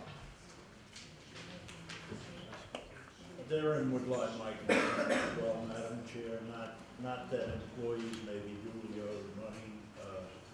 You know, it's not too uncommon, you know, when you perhaps, you know, ask a contractor who you know you owe money to submit you another copy of an invoice because you want to check something. You know, you're entitled to the paperwork. And I just think that when legitimate requests for information are made by legislators concerning matters, and they remain unfulfilled by the time allotted for the production of that information, it ought to go back to committee hearings. That's my view. My feeling is that this is a projected cost through year end, and we will have ample time to review that information, but it's still, the work is still going to occur September, October, November, December. But it's after So- the fact. It's not after the fact, It it's is. projected through year end, so the work will be performed through the 12th month of the year. But we're pricing this without the backup information. We're encumbering the money that's going to need to be spent through year end. And if we don't agree with that, so how will we reverse it then, after we get I the don't know backup? how That's my point. anticipated That's my monies point. for alternative to incarceration workers to help in the county. I don't know what there is to disagree with. I think for clarification purposes, you can certainly be aware of the projects that they're working on, but I So I why wasn't support it- the budgetary why wasn't it transfer. forthcoming? So, It's a simple roll call, request. please. We have a lot Yes, of it's people. table, I honor your request. This is for the table? Roll call for the table? Roll call is to table the motion, yes or no? No. Legislator Albano. No. Legislator Castellano. No. Legislator Blumer. No. Legislator Rose. No. Legislator LeBeau. Yes. Legislator Stuchmarer. No. Legislator Wright. Yes. Chairwoman Massarino. No. Could I just make a comment on that? Yes, sir. In my opinion, I don't want to have to look at something twice when I know what the final vote is going to be. I welcome to get the information, I think we should get the information, but I know that this is going to go where it's going, so I don't want to have to spend a lot of time on it in the future. It's not productive. If I could add to that, I mean, we have this in front of us almost every year. This is to cover the supervision of the ATI employees who are Absolutely. working for free for us. Right. We should have the money available for them. Clarification, it's a different dollar amount every year. True, Well, but that's it why is it's the cool, same but purpose. sorry, It's amended not- each year. It's about having backup and understanding what we're approving. We're just blanketly approving it, as usual with everything You're else. encumbering money, I understand it. okay? I Moving don't on think you to do. items You need a vote on it. Oh, That's Oh, to table. No, it's the table. So now, So now we're going to vote. okay. okay, all in favor? Aye. Aye, one no. Okay. No. Who knows?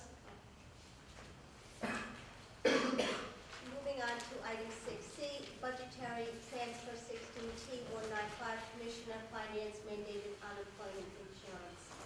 And it speaks for itself, it's mandated unemployment insurance for the year end for a sum of $12,000. Any discussion? All in favor? Aye. Item 6D, approval fund transfer 16T199, Sheriff's Department temporary cover the open line for Cook for June and July. This is the total sum of $7,607 for the open cook position, which still has not been filled. Any discussion? All in favor? Aye. Item 6E is approval of a local law to amend Article 5A, Section 5-A.01 of the Putnam County Charter entitled Department of Planning, Development, and Public Transportation Commissioner. This item was transferred, was tabled from the August 2nd meeting. We reconvened in personnel, Commissioner, the Director of Personnel, Paul Eldridge, attended our meeting and spoke to the change of this position, which he wholeheartedly supported. I will be supporting this position. We have an attorney who will be filling this position, and it has been determined that there are many legal documents which needed to be scoped, and when you look at the job description, it did say planner, but however, every single item after that just certainly fits the bill, and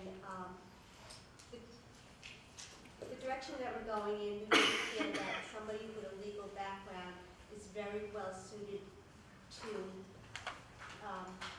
read the necessary legal language that's incorporated in some of the documents and really be able to make good determinations. In addition, she's been doing this job, so it's sort of in a probationary manner, and has been very successful. She has brought in over 20, been very aggressive with applying for grants for our NITIC, or New York Metropolitan Transportation, and $25 million for a Title grant and a Title VI grants. She is very, very well qualified. She's doing a stellar job in the position, and I would like to see her continue in this position from my view. This requires a charter change. Again, our charter is a moving document which does have the flexibility to be reassessed and changed. This position serves at the pleasure of the county executive, so this is not set in stone forever and ever. Should there be a pause for reflection and to redetermine our decision, but I'm confident moving forward to change the charter to have this person fulfill the position that she has been doing for almost a year now. Any discussion? Yes, discussion. Yes. Yeah, I served on the Charter Revision Committee back in like 2007 or 8, I'm not sure exactly when these qualifications were so designed to have the county planning position run by a planner. I don't know the lady, I understand she's very nice, she's a good lawyer. The county is full of lawyers, that's one thing we got plenty of. And if we have a legal question, there's plenty, we have our own law offices, the district attorney's office, to get readings on it. You say she's qualified. According to the definition of the charter, she is not qualified. This is being tailored to this particular division, which I have trouble with. And the Charter Revision Committee was set up to identify and set up certain criteria, not to tear it apart. So I think we're making a mistake. Yes. In light of the fact that Dutchess, Westchester, Orange, Rockland, and Sullivan County require varying degrees of a master's in planning and 8 years of field experience, I made a few phone calls, and also I called Schuyler County, which is a very small county, and they are using a planning director. That's the name that they are using, not calling the commissioner of planning. Currently, the lady that is in that position has a degree in landscape architecture and 6 years in a consulting firm before she came there. So I am not in favor of a charter change this evening. Thank you. Through the Anybody chair. else? Legislator Lewis? For clarification, this came through the Rules Committee, which I am chairwoman of, went to the full last month, pushed through my committee. If anybody reads the minutes or listens to the audio, that the discussion was brought to an abrupt end because there was no further discussion, only for it to be tabled last month at the full back to committee. Unfortunately, it was tabled to personnel, which is the inappropriate committee. Charter changes go before the Rules Committee, so I want that to be clear. And I don't support it. This would be the downgrading of the professionalism of the county. For 32 years, we had a planner that had a master's degree in planning, and again, I'm going to point to my colleague who's in the audience, Sam Oliverio, who knows full well. And unfortunately now, comments have been made by the administration saying that there was all kinds of mistakes made, and now that the planner is no longer here, and that the nature of the position is legal in nature and not land use and planning. So I think this is a total mistake, as Legislator Gross pointed out. I don't take changing the charter lightly, and we're moving in reverse, is what it looks like to me. As Legislator Gross pointed out, we convened a charter review commission with commission, which consisted of members of the legislature and the administration, also members of the public, who worked on this description, job description. And, I mean, we need more help going forward, not less. If you take a look at the recent projects and mistakes in planning, and I believe that's happening because there's nobody at the helm. And unfortunately, this attorney is very nice, and I know that she's a good attorney, but unfortunately has no land use experience. She's only in the position 6 months. And to say that she has demonstrated her worth is nonsense. I mean, planning is a specific discipline, it's a specific language, and because you have a doctorate in law does not mean that you are a planner. So I hope everybody takes heed. I think, again, this is a big mistake. Thank you. Legislator Albano? Yes. Our personnel department looked at this, and we have an experienced personnel director that's been here 40 years. He knows how to evaluate. I've watched the work that this person has done. She's sharp. Everything that comes before us is grants and a lot of legal paperwork. In the years that I've been here, I have not seen actual planning in the sense that we're designing new roadways through the county, subdivisions, sewer lines. When we have addressed issues that are close to that, our highway department has qualified people, engineers that do that. 99% of everything I've seen has been legal paperwork, crossing all the Ts, submitting the paperwork on time and accurately. The last Tiger grant I saw was probably an inch thick. It was a tremendous amount of documents that were prepared very well in a very short period of time. If you look at other areas, everyone does not have the exact qualifications that this spells out. There is always the situation where you have a person that could really step up to the task without having what looks good on paper. Based on what I've seen, I absolutely would support her in this position. Legislator Switchman? I also support Sandra Fusco. I've worked with her in a few things, and I find she really impressed me. But I would like to shout out to Vinnie Tamania. He's been holding down the fort in this position for the last 2.5 years and has done an excellent job with planning and with the transportation department.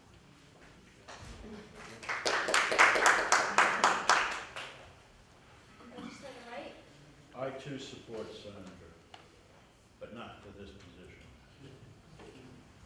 The county law department is the sole, or is supposed to be the sole legal advisor for the county department.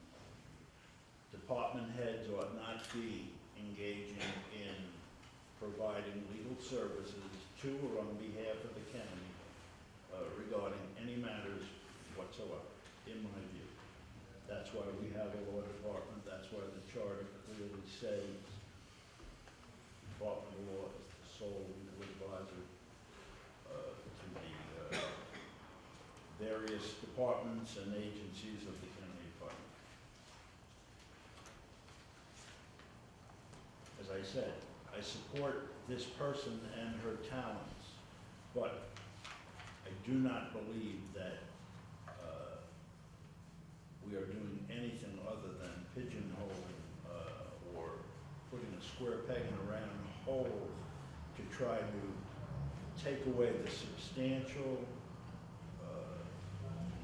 experiential requirements that are embodied in the charter to make an exception in this one particular case, especially so in the absence of, among other issues that I raised, the issue that there was nothing whatsoever presented to the legislature regarding attempts at filling the position with a qualified person possessing the charter requisite requirements. And as such, I think it's a bad move substantively. It's a bad move because it conflates the duties of a department head and puts them, I would submit, at odds with our county law department. Forcing the county law department, if an incorrect decision is made by a department head, what does the Department of Law do? Does it fulfill its mandate to defend the actions of a county department head who has erred? Or do we engage outside counsel on behalf of the department head to defend them in connection with a decision where they've erred? Or, to me, charter has a structure, it has a purpose, it has a meaning, and it has an effect. And the effect is that if the county law department is the legal advisor to the county on all matters legal, then you don't have these issues and these problems. So, given the lack of planning specific experience, and given the conflict I believe is inherent with the law department for the county, and given the obvious disregard for the Charter Revision Committee's deliberations not so very long ago, I will be voting against this proposal, in spite of the fact that I support signing. Thank you.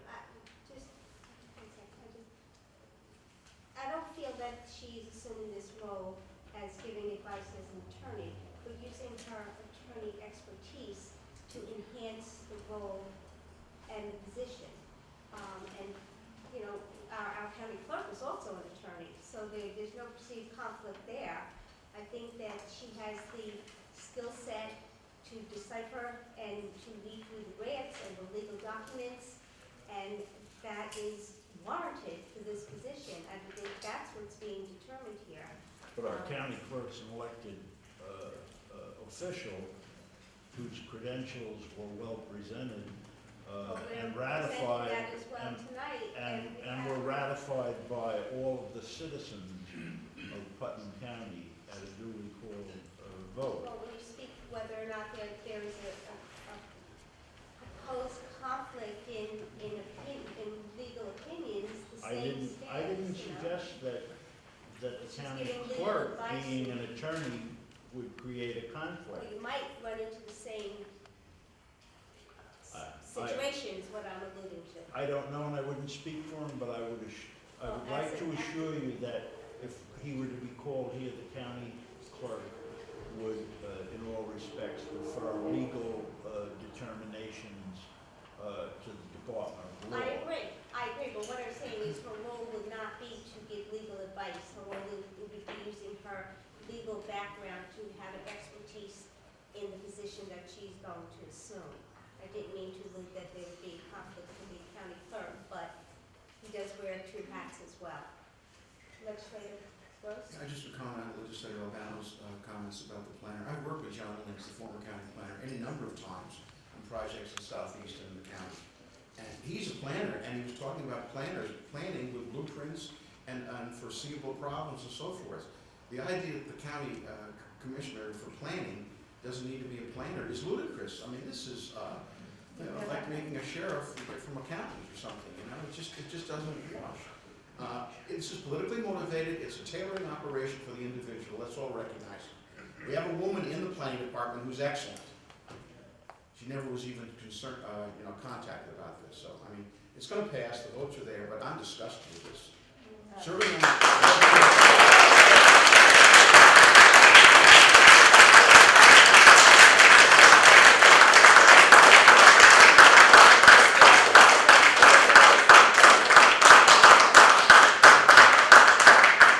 Patterson had one of the finest planners in all of Putnam County who did not have a degree in planning. The position here speaks to the disciplines and transferring the disciplines and maximizing them. And we know many millenniums today have taken jobs that are completely off the charts or 160 from their major in college, but yet they landed a job because they had the core disciplines to be able to apply their knowledge and their experience and their expertise and hit the ground running. She has been in this position for 6 months, holding the helm and running the department. She's also worked with Vinnie Tamani for the last several years, implementing the transportation bus system and working very closely with that, which is part of this job as well. So this is a continuation, and, you know, the law degree trumps a master's degree,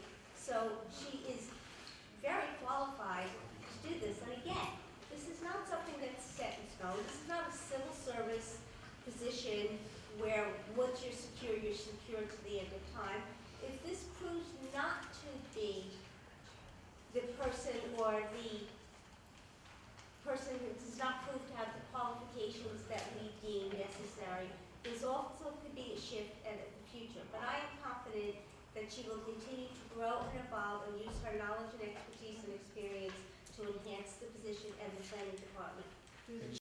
Final comment. In all due respect, Legislator Nassarino, I don't think you know what the planning department commissioner's responsibilities are. Yes, I It's do. for I've read planning. every It has single minimal to do with law, job it's description. planning. That's And not, I don't want to take anything away from this lady in question. I'm sure she's a fine attorney, I've been told she's a nice lady, but she's not a did you planner. read all the job descriptions? Did you read No. all the job? Yes, I did, and she does not meet the qualifications. The only one she doesn't meet is that she's not a certified planner.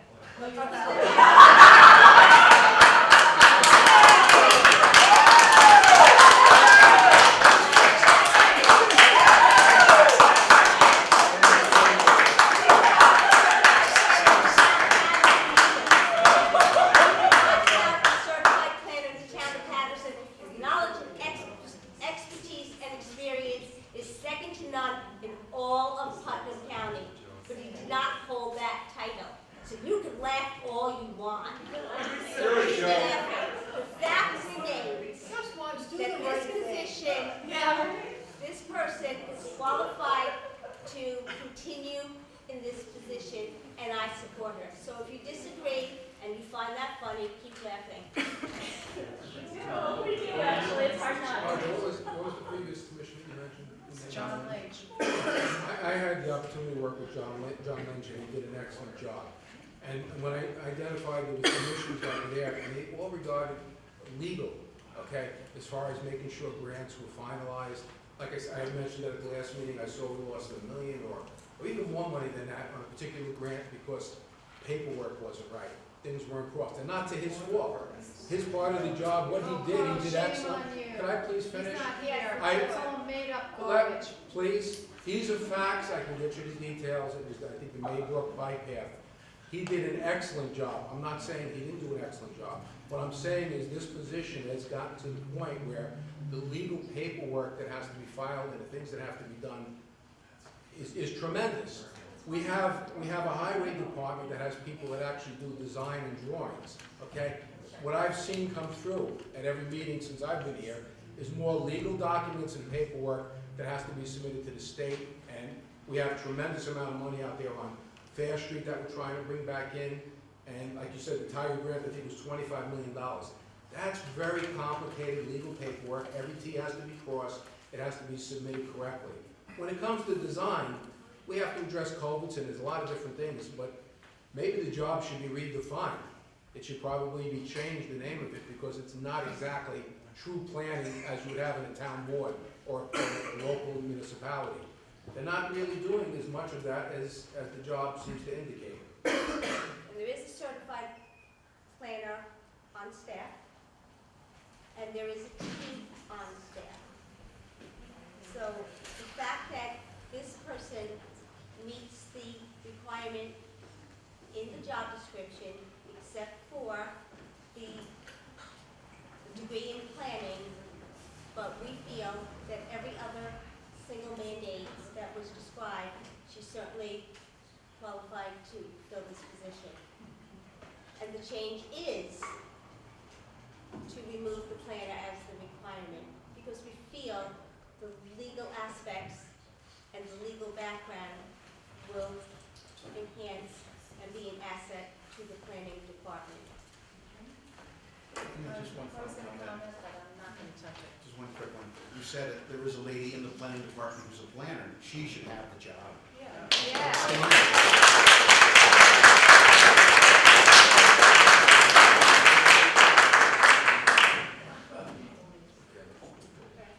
Through the chair.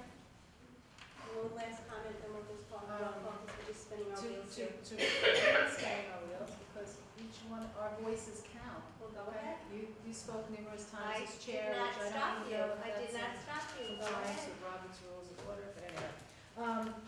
On the comments that legislator, Gross brought up, to his point, because we do have a vacancy, there is no commissioner of planning, we had to bring back our part-time planner.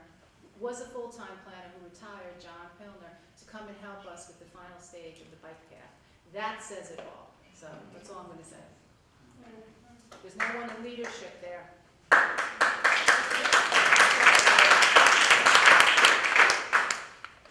Any other comments? Roll call. Legislator Agnesiano. No. Legislator Albano. Yes. Legislator Castellano. Yes. Legislator Goldman. Yes. Legislator Gross. No. Legislator LeBeau. No. Legislator Scucciaro. Yes. Legislator Wright. No. Motion Chairwoman failed. Yasi. Yes. Motion failed. Motion fails.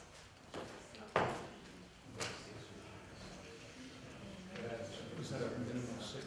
Yeah, he said majority for charter change. Minimum 6 for charter. Right, okay.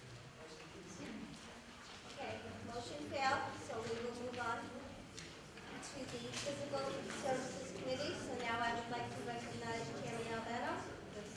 Thank you, Chairman Nasarino. On behalf of legislators Castellano and Scucciaro, myself. 6F, approval of a budgetary amendment 16A, 049, Commissioner of Finance Capital Projects. This is to close out the capital projects and adjust the lines to reflect actual costs. Discussion? All in favor?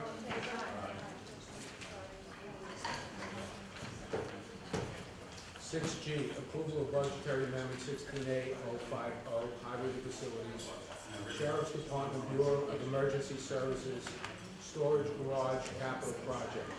This is an overreach on the foundation design of the storage building. It was determined that additional cement work would be needed to construct this building, $40,000. Any discussion? All in favor? 6H, approval budgetary amendment 16A-051, Planning Department grant award for the bikeway signage. This is incoming monies that will be used to identify our intersections at the bikeways and signage, flashing lights. Any discussion? All in favor? 6I, approval of grant application for highways and facilities, bridge and culvert program administered by New York State Department of Transportation. New York State is making $20 million available to local governments. I'm sorry, $200 million. Big difference. And we want to make sure that we're on the table applying for grants because we have a lot of road work on public to address. Any discussion? All in favor? Thank you. I'd now like to recognize Legislator Castellano, Chairman of the Audit and Administration Committee. Thank you. Item number 6J is approval of budgetary amendment for Legal Aid Society, New York State Indigent Legal Services Distribution. This is incoming money in the amount of $66,983. Any discussion? All in favor?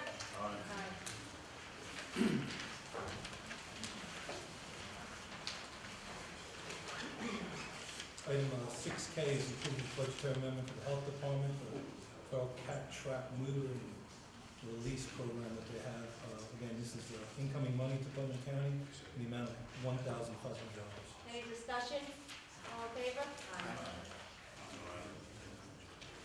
6L is the approval of budgetary amendment for the Sheriff's Department, grant award purchase for trauma plates and body armor. Again, this is state aid and coming to Putnam County in the amount of $20,000.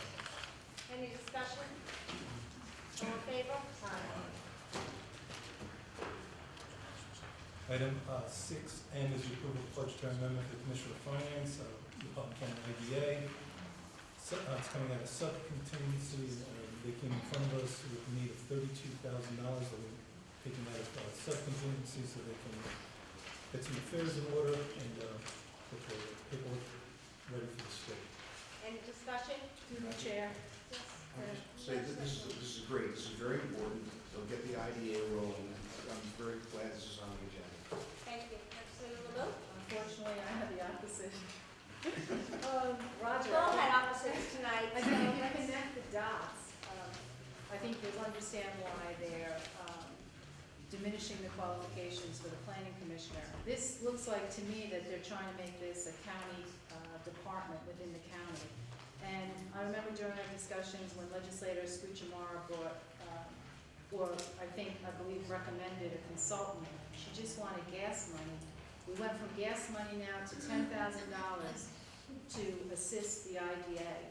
And I can't in good faith move forward with this because I don't believe we were told the full picture on this. And also I was told that at the committee that they let go of their attorneys. And so, because I questioned the dollar amount, Roger, I thought this was too little. And I asked if there was any outstanding bills and whether or not, I don't want to name the law firm, but legal counsel, and we were told that we no longer need legal counsel for the IDA. So something doesn't add up here, and I know that the parish report is involved and also not filed as we speak, but I have questions about it. I really would like to table it, if at all possible, so we can get a full understanding, because I think if in fact this is going to transition into the county and not be regulated by the state, but be part of the department and the planning department, I think that we need to have, it has to be thoroughly vetted. Is there a second motion? A second? Motion to table? Do I have a second? Kevin? Second. All in favor? Quick discussion. No? Yeah. Any discussion? Yeah. I'll just say one thing. I thought the consultant in question also wanted quote-unquote gasoline money on the western side of the county, Yeah. not a salary. Now it's If that's the 10,000. case, I look upon this as contingency money to be used by the IDA for their operation, not to pay a salary to No, somebody. they're gonna hire, it says consultant, the woman, and I don't mention her name, she came to one of the meetings and she said she'd do it for gas money. So now gas money turned into 10,000, so I'm not sure what's going on here. We'll come to get good mileage. Legislator Castellano? No, I just wanted to state that last year, the IDA came in front of us and they said they needed $70,000.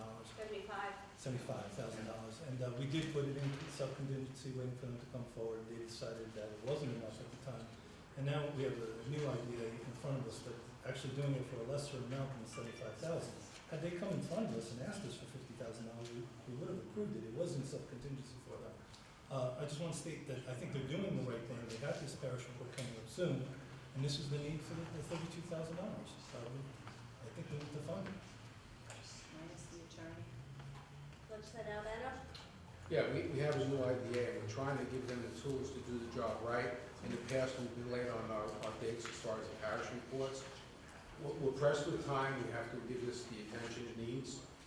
It's a good explanation of what they need the money for, we have the money budgeted, more than that amount budgeted. I think we have to let them go ahead and give them the tools they need to do this thing right. It's in front of us. By putting this off, all we do is delay the reporting dates and cause more confusion, and it's just not resolved. We missed the Through the deadline. chair, we missed the deadline already. Right, and we've written letters that we're trying to address and explained it in detail what we're doing, so. Legislator Schuster-Mara? We all know how vital IDAs are to our county. We can't exist, we can't function without an IDA. This is a very new board. They don't have, these are all volunteers, except for the consultant. These are all volunteers that have never been on an IDA before. They came before us last month and they gave us a plan, what they needed this money for. This consultant is an expert. Her role has gone from just advising to really telling this board what to do.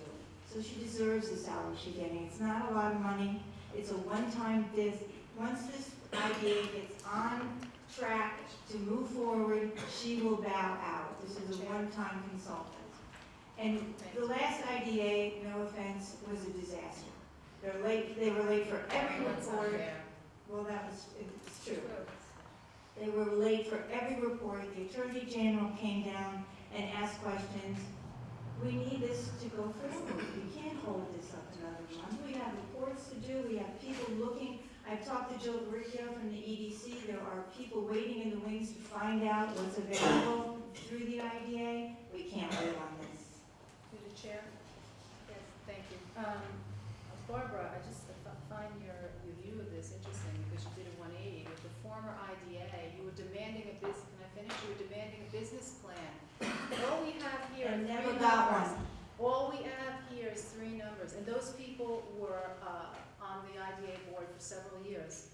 All we have here is $12,000 for an audit report, and we have $10,000 per, for a consultant per hour basis. Where is the plan that you referred to? Because I'm not aware of anything more than this that was presented at We never got a plan with the other idea. No, I'm This talking- is at least we are going I'm forward with talking- something.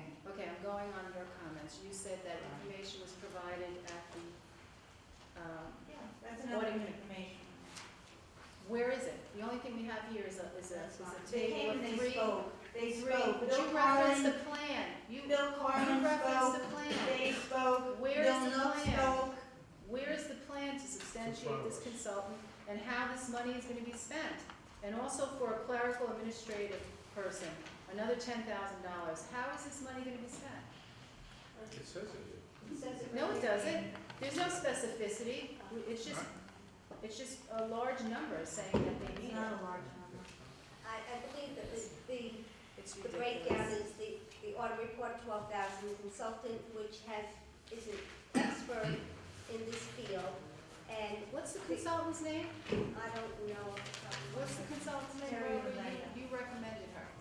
I didn't recommend it. Oh, I thought you did. No, I don't recommend. Yeah, she Oh. has applied for it, Uh-huh. yes. And who else applied for it? I'd love to see how many people applied for that position. They weren't waiting in the wings, I'm sure. I mean, we are grateful that we have the volunteers who are all very qualified people within the business community in Putnam County. We have Bill Carlin, our Commissioner of Finance, sitting on the IDA, helping. This woman Terry has expertise in the IDA.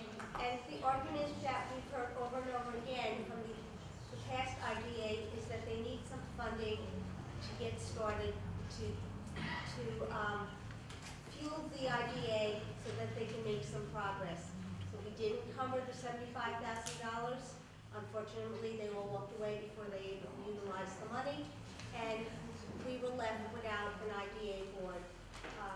People then gradually came forth and assumed the positions, and now the argument still remains the same, that we need to give them the funding necessary to be successful as they move forward.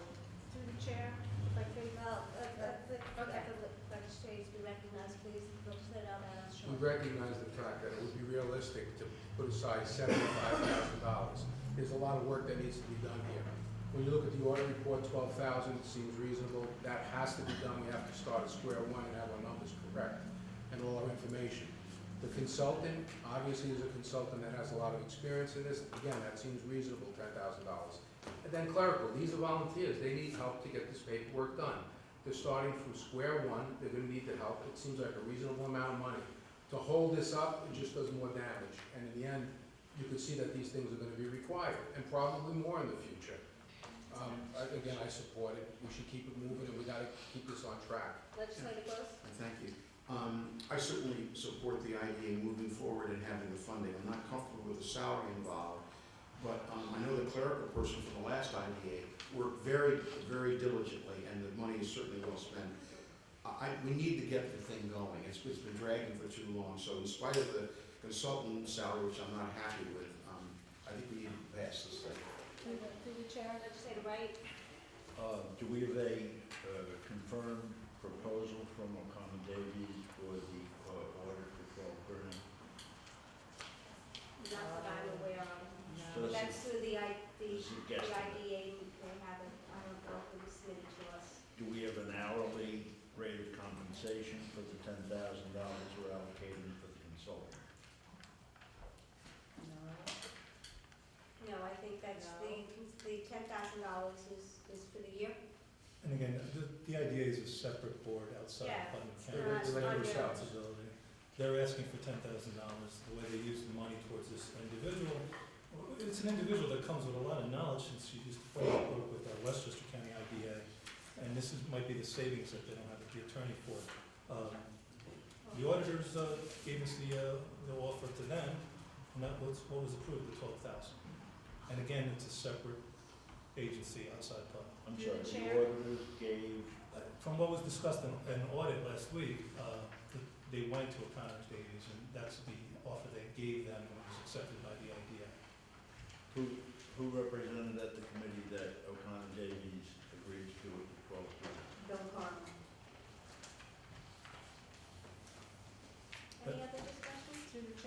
Are you finished, Patty? I am. Okay. I want to go back. The structure is changing here. As Joe Castellano pointed out, this is an outside agency. So they have their own private counsel, their own private accounting. Gee whiz, O'Connor Davies is our accountants. You see the connection here? Our Commissioner of Finance is now on this board. And I believe that the structure of this is changing, and it's going to be made some sort of department within the county and probably placed within the planning department. I just find this amazing. We wouldn't be using our accountants, O'Connor and Davis wouldn't be doing any reporting for any of the other outside agencies that we fund. It's just, it's too coincidental in my mind. And, That's speculation. Yeah, It's if not I could, speculation. O'Connor Davies is an independent auditor, that's what they do. And this again is an outside agency. But I think it would And be it was complex. spoken about in audit last week, and we actually addressed that question, and we were told that it was not a conflict of interest, and it is an independent auditor, and to claim anything other than that is not correct. Well, then I'll go based on what you said. You said here, because this is an outside agency, we can't ask for a breakdown of That is a consultant. No, it's not. We don't know per They're hour, saying- as Legislator Wright just pointed out. What is the per hour here for the $10,000 flat It's a fee? stipend, it's a stipend. And also the clerical administration. It's Administrative stipends. person. No, you know, the former IDA waited for a year. It was an embarrassment. They were begging for the funding, and they were told they needed to come forward with a business plan. So I don't understand the rationale that because this is an outside agency now, we can't micromanage and ask for a breakdown of this money, but then when we had the former IDA, you guys were demanding a business plan for the money. You refused to release it in sub-contingency. It was almost a year. When you sort of paint the picture that it's because that they walked away, that it's their fault. No, they were strung along for quite some time, and they had issues. I can't vote in favor of this. This, again, is going to be another disaster. Thank you. $75,000 was put in the 2016 budget for the IDA. The IDA quit unanimously, every single board member, on January 1st, not affording the opportunity for themselves to come back to the legislature to get the money that was encumbered for them. It was asked before that. They were told they were going to get it, and then we pulled the You tabling at the can't release the budget. money till after January 1st, No. Amy, you should know that. The money could be transferred. Not new budgeted money. This is a reasonable amount to forward to them. I'm not gonna micromanage them. That's their department, they run it the way they want. They may not spend $10,000 on consultant, they're giving us an idea of where the money's going. Maybe they'll spend $8,000 on a consultant and $12,000 on clerical. That's up to them. I'm not gonna micromanage them, it's an outside agency. With regard to Bill Carlin, I have absolute faith in him, and keep in mind, he's not a voting member, okay? With financial numbers and paperwork related to that, he's the ideal person to have there from the county. I think it's great, I'm glad he did it on a volunteer basis. And again, he's not voting on any of these matters here. So I'm very comfortable with this, we really have to get this to work right. It's a normal amount of money to start with, and then we'll see the results very soon. Then we'll make better decisions, more decisions in the near future. I'd like to call for a roll call on this matter. It's a motion to table. Oh, I'm sorry. So you can Well, we roll roll call call. that as well, yes. Legislator Adenizio. No. Legislator Albano. No. Legislator Castellano. No. Legislator Golden. No. Legislator Gross. No. Legislator LeBeau. Yes. Legislator Scuccinaro. No. Legislator Wright. Yes. Chairwoman Esposito. No. Motion fails to table. I'll make a motion back to approve the $32,000 for the IDA. Second. Roll call, please. Legislator Adenizio. Yes. Legislator Albano. Yes. Legislator Castellano. Yes. Legislator Golden. Yes. Legislator Gross. Yes. Legislator LeBeau. No. Legislator Scuccinaro. Yes. Legislator Wright. No. Chairwoman Esposito. Yes. Motion carries. And number 6N on the agenda is the authorization for legislators to attend the September New York State Association of Counties Conference. I believe we have a couple of legislators that are going, 4 of them, and the Legislative Council, and I'd like to move it forward. Any discussion? Can I Okay. ask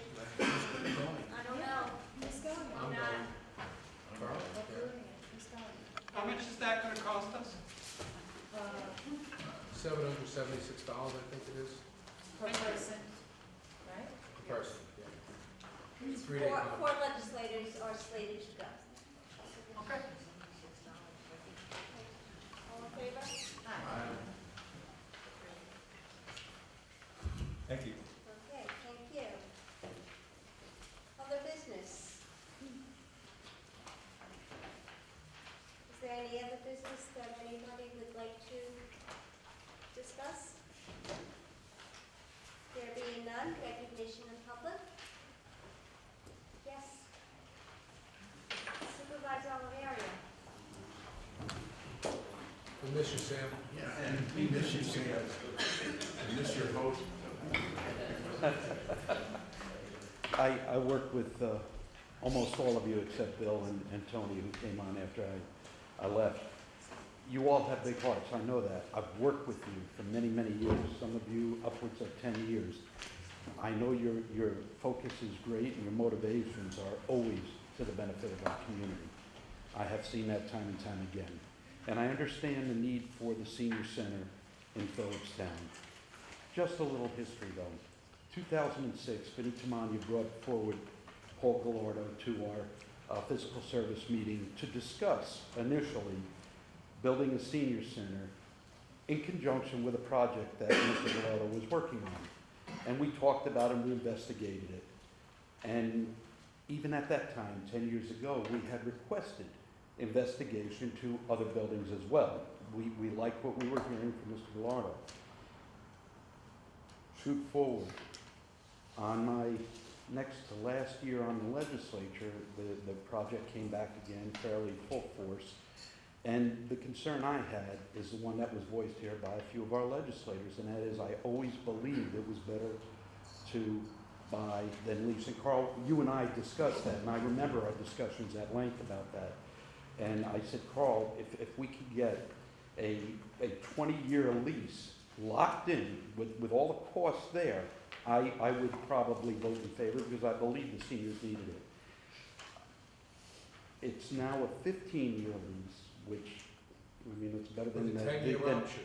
than the original 10 that Yeah. was offered. But I still think that the legislature was not given the fair opportunity to really investigate other areas. I know I went to Phillipstown with Vinnie when Vinnie was legislator at the time, and I said, where are the seniors meeting? And he gave me a tour of the building. And I said, could this be raised up and spread out? Well, there was swampland on one side, but certainly it could have been expanded. And I said, why isn't the county thinking of that? And I referenced the building that was built 2002 in Putnam Valley. It was a Butler building. About $2 million it cost. I'm sure the cost now would be closer to $4 million to do something like that. But they did it in just about a little over a year. And I kept thinking, the county owns that building. It's been used for emergency services when we had Sandy and Irene and the terrible snowstorms. And it also encompasses a lot of forums up there that the seniors love and participate in, and also members of the community. And that's what I envision. I'm not going to second guess. I have not been on the legislature for 2 years, but I really wish if I could wave a magic wand that we could have gone back about 5 years and really, really did our due diligence with a permanent site, because I think it could have been possible. Again, what is done is done, and having sat on the legislature for 18 years in town hall for quite a while now, I always understand it should never be personal. It's always about the issue. And though, there were times we may have disagreed, I understood that. And I hope that people understand that they don't take decisions personally. They look at it, and you may disagree with it, but it is what it is. And again, I'm not happy with the lease deal. I'm not personally. I would have liked to have seen a built building owned by the county, because I think that is where the wisdom lies. But I'm not going to fault the decision that the majority of the legislators made. The other thing is, and I know it was a supermajority that was required, but I am happy you're going to have a planner. And I'm very close to the planning department because I was a huge advocate back in the 90s when they were doing the bike trails. And it was John Lynch, the planner, who scoped that out, who planned that out. And it's one of the best attributes this county has to offer its public. It is just a gem. And so many people utilize it. And it was done with a planner's mentality. And I truly believe that is what you need. So I'm happy that vote didn't go through, though I know the majority, 5 of you don't feel that way. But look for a planner. You got a couple sitting in the office right now, good people who know what they're doing. Thank you. Thank you for the time to speak.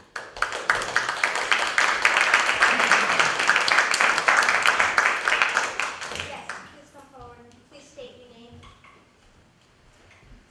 My name is Linda Ann Ewan, and I am secretary of the Phillipstown Senior Club. We have over 100 members. We have an average monthly attendance of 60 to 70. Our representatives were here. We have been the political football being kicked around. And the ironic thing in all of this is people say, well, our seniors should have services. It's more than that. Our seniors need education, recreation, activity, stimulation. You all know the data on Alzheimer's, what holds it back. And we could push back plans. We could argue, I've been listening to all these arguments. We could work it all out in the next 10 years, and we would lose 20 of our seniors in the process. We don't get younger, guys. We just get older. And one of the ironies of this whole argument has been that our seniors have gone to many of the meetings. They've been present. Barbara Scutamera is a member of the organization. She has come with information.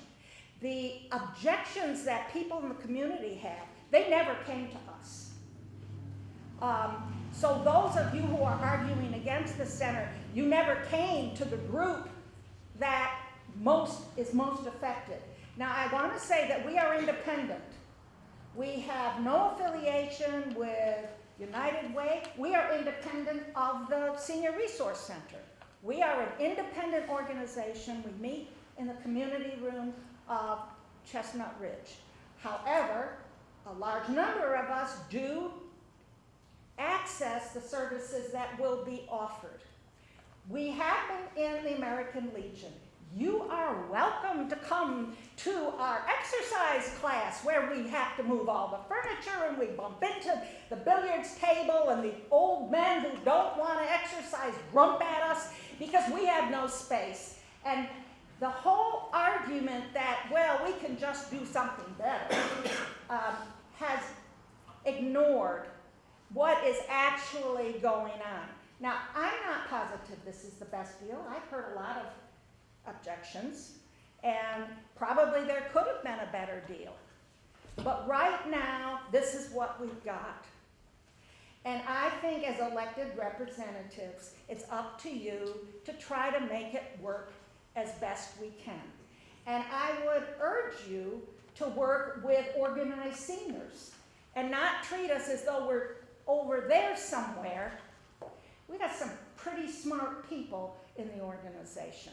We don't lose our brains, at least right away. So please remember us. Please think about what you have done tonight.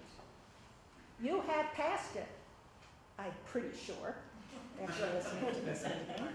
I think there's going to be a lot of kinks to work out. We need to work on the programming, the access, but we took a vote at the point where the whole thing was stalled about 6 parking places.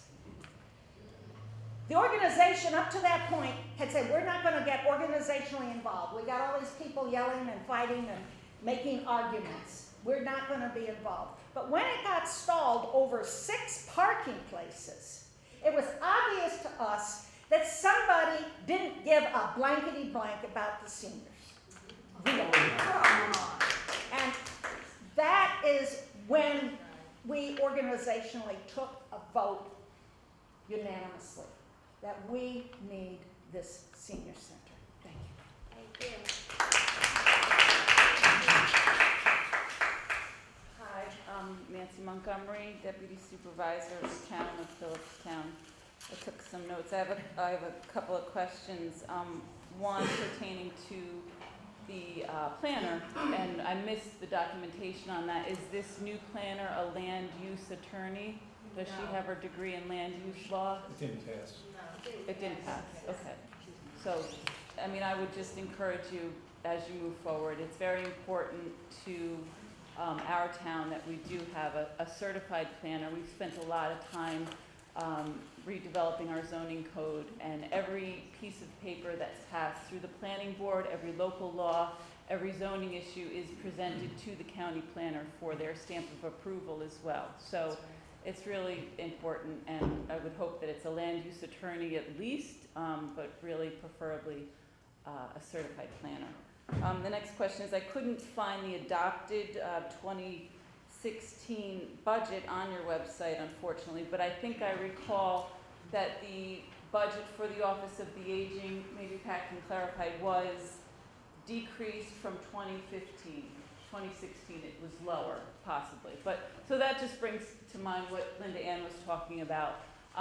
This is moving forward. As you know, the town was the first one to sign the letter of intent to move this forward, I think a year before you guys were even signing on to it. So now we know it's moving forward. My question is, and I think I stood before you probably 3 years ago, and I continue to stand before you about various issues, and spoke about programs for seniors. So now that we're moving forward with a nice, shiny new building, what will be in the heart of it, and how do we approach that with this declining Office of the Resource budget?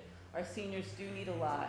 As you know, the town has picked up the slack for what you failed to provide over the past 3 years while this was going on. Senior programming has been promised to us way more than 3 years. I've heard it at every election, and it seems to be this Butterfield issue has been the excuse for you not to provide programs for our seniors. I understand they're here over on this side of the county. We can bus people to meetings in front of the legislature, but we can't bus them to get their meds at Walmart, or we can't bus them to the I would hope as we move forward, we have better programming. I hope we have programming that exists for the Phillipstown seniors in the way of exercise classes that the town has now picked up. I hope that we have a better nutrition program. It is unfortunate that the Putnam Valley Commercial Kitchen has been shut down, and we have meals being delivered, cooked in Mahopac halfway, cooked all the way somewhere else, and then by the time they get to the table in Phillipstown, there's absolutely no nutritional value. We've been talking about this. No, Carl, I would like to see the improvement in this program. I speak directly to the seniors who eat this food. Do you sit there and eat that food? I don't believe so. I talk to people who have worked for the Office of the Aging for years, putting that food on the table, and they see the decline in the program and the nutritional value. I would like to see that improved. And if we're going to continue this argument of no, it's improved, come over, sit at the senior center, have the meal, on a random day, unannounced. I know now I need permission from you to go there and visit, whereas I used to be able to just go and walk in the door and visit, and I did that quite a bit. And I was able to get Told you you need permission. the Office of the Aging says I need to call there before stopping by. So I don't really go anymore. It's been sort of uncomfortable for the past 3 years. Yet I still continue to develop programs on a town level that we have absolutely no funding for. Again, I'm standing here again. I stood here year after year asking for resources for emergency services, asking to have training programs over there. That came in the way of a training program in Putnam Valley. Still not good enough. I believe we received a grant for a rope rescue team. We still have not heard word of when that is going to take place in our town. I was told at that meeting that training will take place in my town. We've got the records management grant. That's great. I believe, it's going to be a matter of bringing the documents that you guys will provide the transportation for that to Putnam County, but there's nothing really there in my town as far as programming. And budget season is upon us, and I would really just like you to consider these things that we've been talking about for years and improve the programming and improve the services in Phillipstown. Because while we're talking about $10,000 for the IDA, that could go a long way as far as hiring a new exercise teacher for the seniors. When we're talking about $750 per legislator to attend the Association of Towns meeting, which I've attended, it's fine, it's important to go. It's certainly important for your attorneys to go to get their CME credits, but $750 a pop could go a long way in maybe supporting respite care for a parent who's at home with a drug-addicted kid and needs a break, or maybe some programming that I know you guys receive the money from the state, from the federal government for all of this program. The towns are left to stand there and wait for your resources to come to us, so please bring it to us.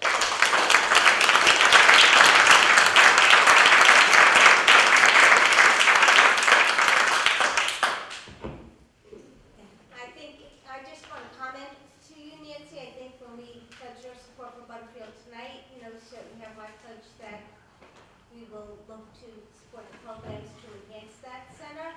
But I'm a little baffled because town of Patterson doesn't get any money for our senior programs, and I don't know if the town of Southeast gets any money, and I'm not so sure the town of Kent gets any money. So, You have senior centers there run by the Office of the Aging, and the money. Not in the town of Patterson. No. Town of Patterson funds their own seniors and their own recreational programs for our seniors, and our own evening dinner theater and Mohegan Sun, and all the programs that are handled for recreation and exercise through the town of Patterson's budget. And I think Roger. Well, it's not something we do, it's not something we've done in the past, and I'm asking for your Well, support. I said you have my to do it. support to the best of our ability to, along with the center, to certainly enhance the programs at the Butterfield Center. It goes hand in hand with the mission of bringing a center to. But we don't know what the cost of that is. We know the cost of the structure. There's absolutely no foreseeable budget for the programming there. We don't know what that is. Well, we're going into budget season, and we'll have to project those costs and discuss it at that. Well, and that's why I stood here asking for you to consider bringing more resources to Phillipstown. That's great that Patterson's doing that. We're not in a position in Phillipstown where we can do Well, that. we're all struggling. I understand that. And speaking to, I have to clarify one more thing. Sorry, excuse me, Pat. When you were discussing the senior center many years ago, before Butterfield was even on the table, or maybe during, and there's been a lot of talk tonight about we've explored every option. Well, I don't believe you explored with the people in control of the structures in Phillipstown. Have you talked to the commander of the American Legion? Have you talked to the town about their 30,000 square foot recreation center, which we could certainly consolidate programs and work together and use these resources that we have in our town to support something? This money could have gone a long way. One more thing to clarify, as I stood here and looked at all of the union folks, hardworking folks who I think are being promised this work, and I think it came up at the senior meeting also, and they're being told that Putnam County employees and contractors will receive favoritism in this contract. Is that true? Will it be in the bidding process that the work will go to Putnam County contractors? We'll do whatever's Well, appropriate. you should be very careful of that, and I would like to know, will you receive the Dormitory Authority grant money? If you do that, will you receive the Sue Serino money? Because it's my understanding that you can't do that and receive public money. Then we won't do it if that's the case. Okay, but why are we saying that's what it's gonna We be support the in union. public? We said it, the unions, we didn't say No, the people that no, live we've here. said it at senior club meetings. Barbara Scucciamara said it, that you said it at the last meeting. It does not matter what you do, only what you say in advance of what you do.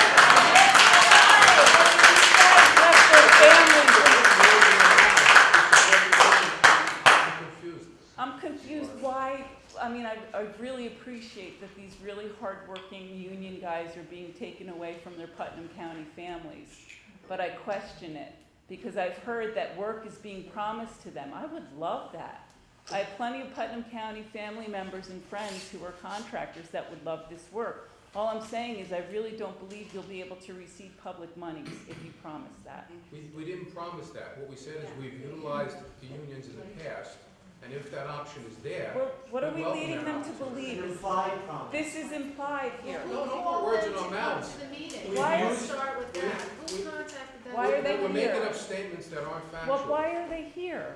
I mean, They're because they're interested in a big Deputy project that's County going on Executive in that side of the Call. county And because I've that has heard the potential to possibly use union workers. And I've heard If it it's not there, said it'll have no by our potential. county legislators that the work will go to those Putnam County union Who workers. said that? I don't know. It was I published in the mentioned paper. something that we are going to support them. I had heard, and I was told, that it is a county project, and it's over $1 million. We must use PLA. Every opportunity that we have, That's we the go case. forward with that. That is, and my understanding has nothing to do with the other money that we're receiving from the I, Dormitory Authority. I just, and I don't know for myself, quite honestly, but That's what I was I'm really questioning what it means as far as that public Well, money. that's what That, I was told. that is, None of us know either. okay, well, I think I know. Oh, excuse me. I was happy. Answer some of those. I just want to mention one thing regarding, we do the same thing in Southeast with Patterson. They have to come up with their own programs and operate in our senior center. I got to mention about Emerson Emergency Services in Cold Spring. You have a sheriff's substation with a Marine Patrol there, which is regularly manned, and that cost the Phillipstown, I believe, town board raised the rent on us quite a bit.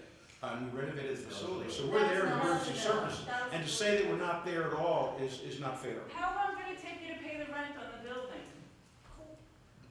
I think the rent is $3,000 a month now. And how many years did you not pay it for?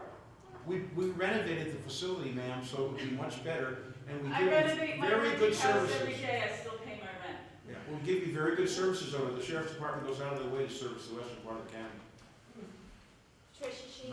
Madam Chair, since we're doing legislative comment on citizenry comment, I just have to say, if true, I was shocked to hear that there's a restriction placed on any local official that wants to attend any of our senior centers in this county, and such a rule shouldn't abide. I've been involved in visiting, and I think I have visited multiple times. Every senior center in this county over the last 40 years, and never has my ability to walk in the door and say hi to folks and talk to them about their concerns ever been challenged. And I would hate to think that something has been put into place that would challenge that unfettered right to stop in at any time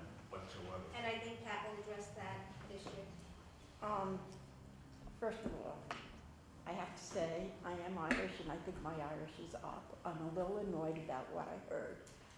I have never gotten a request, Nancy, for you to attend the senior center. Why should she have to make a request? Nancy stood up here and said that she requested to go to the senior center, and she was told by the Office of Senior Resources that she could not go.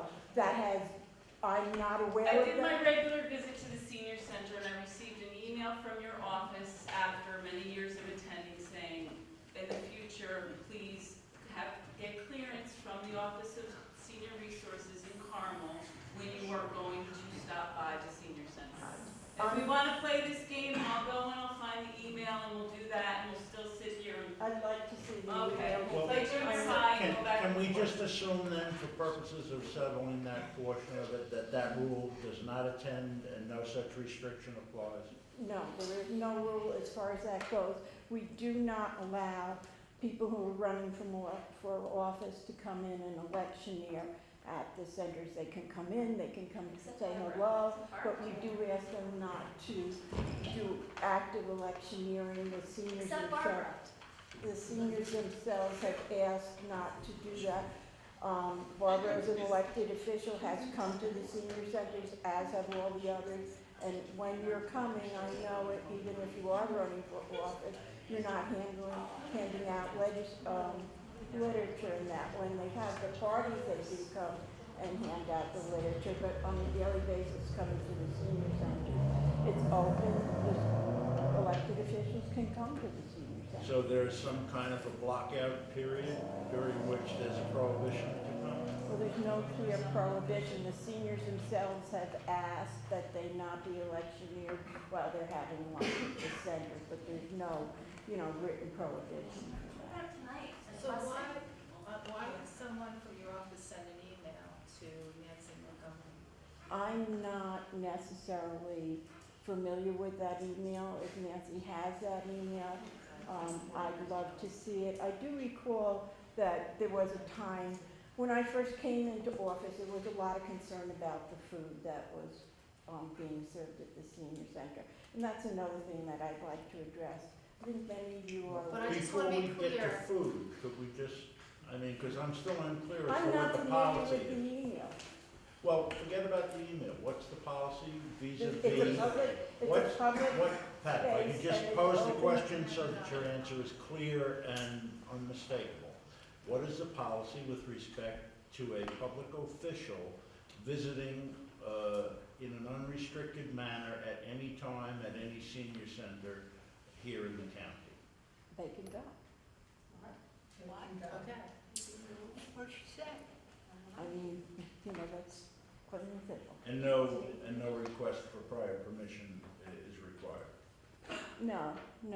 I mean, sometimes it would be nice if you let me know, then I can make sure that, people are there and they're gonna know you're coming and that, and if you want, afford you the proper, because the worst thing you can do is come when the seniors are playing bingo, okay? So sometimes it makes sense, just give us a call and we can say, Deanie's gonna come over, fine, you don't have to, if Deanie shows up, fine, You know you're not going to stop me from coming into the center. And nor have we ever tried. No, to. you never have, but Yeah. I really think, I'm a little saddened by that, that in fact there was. I'm sitting by it too, but I don't remember the email. I'd love to see the email, okay? Because we want to make sure that Yeah, everyone is well. And everyone is welcome. Nobody's saying you're No one's lying. saying- Nancy, I'm amazed. I'm amazed. It's Okay. never been the policy of the county, as long as I've been on the legislature, That to says it deny all. anyone access. And I would public just like official. to say this, that there were comments made about the food. And Nancy, when I first came into office, you brought it to my attention that the food, particularly in Cold Spring, was not up to par. We did go down there, we took a look at it, I put some things into place in the beginning, and Linda's still here, Linda Ewan left. She was very helpful too in giving us some advice. We made some changes and we made more changes, and just this last year, we hired a graduate from the Culinary Institute as our head chef, and he is overseeing the food processing. And it's true that we do prepare the meals to a degree at a centralized kitchen, and then they are delivered to the various sites. Right now, though, for the most part, the food is actually heated at the sites themselves. So while, for instance, if you were doing, say, chicken cordon bleu or something, the chicken breast would be stuffed and seasoned and everything and laid out on trays, and then it is transported to the various sites where it's actually put into the oven and cooked. It doesn't require that a cook be at every senior center, but rather food services helper, but the talents of knowing how to actually prepare the meal itself is had at the centralized. My point is that each Excuse time me, I had it's the floor, Nancy. it loses its nutritional value. Each time it's heated up 3 times along the way until it gets And there. clearly, what I just explained to the legislature here is that the food is no longer heated up 3 times. So we have gone to great efforts to improve the food at the senior centers. And in particular, I have heard very good feedback from the folks who do attend the senior center at the American Legion in Cold Spring and the other sites. And clearly, all of you are always invited to come and share a meal and see how those meals are prepared. And in terms of our budget being cut for the seniors, the budget really has not been cut, but rather we have instituted, and you folks have all been aware of what we've done to cut down on the costs. For instance, we used to have buses that were deadheading back and forth from Putnam Valley every day. And rather than having them deadhead from Putnam Valley back to Carmel, we have them stored overnight in Putnam Valley so that they're not making that deadhead trip. We do the same thing in Cold Spring. And also by consolidating the kitchen staff, we've been able to bring down the cost of some of the salaries and at the same time improving the quality of the food. So I just wanted to say too, because the seniors, have to leave earlier because these late nights become difficult for them. I don't know what it is, and I'm a senior, so you go to bed early and stay awake all night. I don't know about that. But so I know that they all would want to say thank you all. They have been here for 4 years, traveling back and forth to come to the meetings and express their support and need for the center. So I do want to express thanks. I know it was a difficult time, especially this last month or two, in getting to the point of approving the lease. So on behalf of those seniors, I want to say thank you. And also, as Linda alluded earlier, for all the seniors that 5 years ago said, I'll never live to see the senior center. And many of them didn't live to see it, but I'm sure that they too are looking down on you and saying good job. Thank you. Yes. Hi, my name's Lynn Miller. I'm a Cold Spring resident. I'm also a Cold Spring business owner and a village trustee. My house is about a block and a half away from Butterfield. No one that I know objects to the seniors having a senior center. We want seniors to have a senior center, a place where they can gather, a place where they can socialize, a place where they can take classes, a place where they can exercise and have a healthy meal. I've been in the food service business for about 40 years. I've been trained in safe service of food so that it's safe for people to eat and that they don't get sick. What I'm hearing about the transport of this food is alarming to me. It's absolutely alarming to me. We transport food every single week that we prepare in our business to farmers markets from Kingston to Brooklyn. And we make sure that it's transported so that we don't make people sick. But what I'm hearing about how the food for the seniors is transported and prepared is really alarming to me. So I would like to say that I am fully in favor of having a senior center that services our seniors and prepares fresh, wholesome meals for them. However, the thing that really, really troubles me is the exorbitant amount of money that you're willing to spend for a facility that is only being utilized for a few hours a day.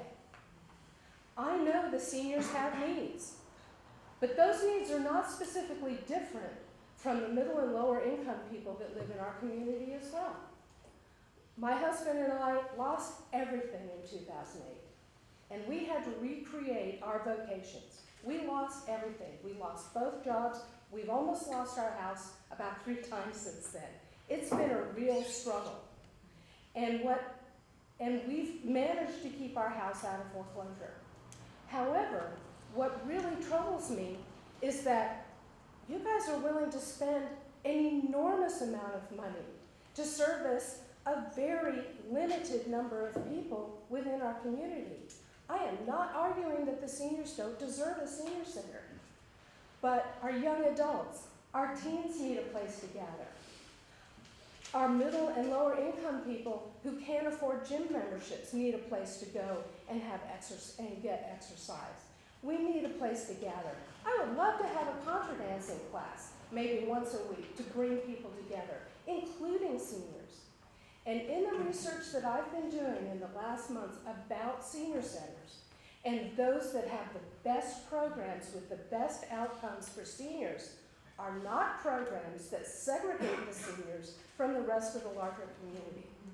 The programs with the best outcomes and the best services are those that are integrated into the community, not segregated from them. And so I implore you, I don't mind you spending a bunch of money in our end of the county. But what I do mind is you spending a whole bunch of money to service just a limited number of people. Seniors deserve it. So does everybody else.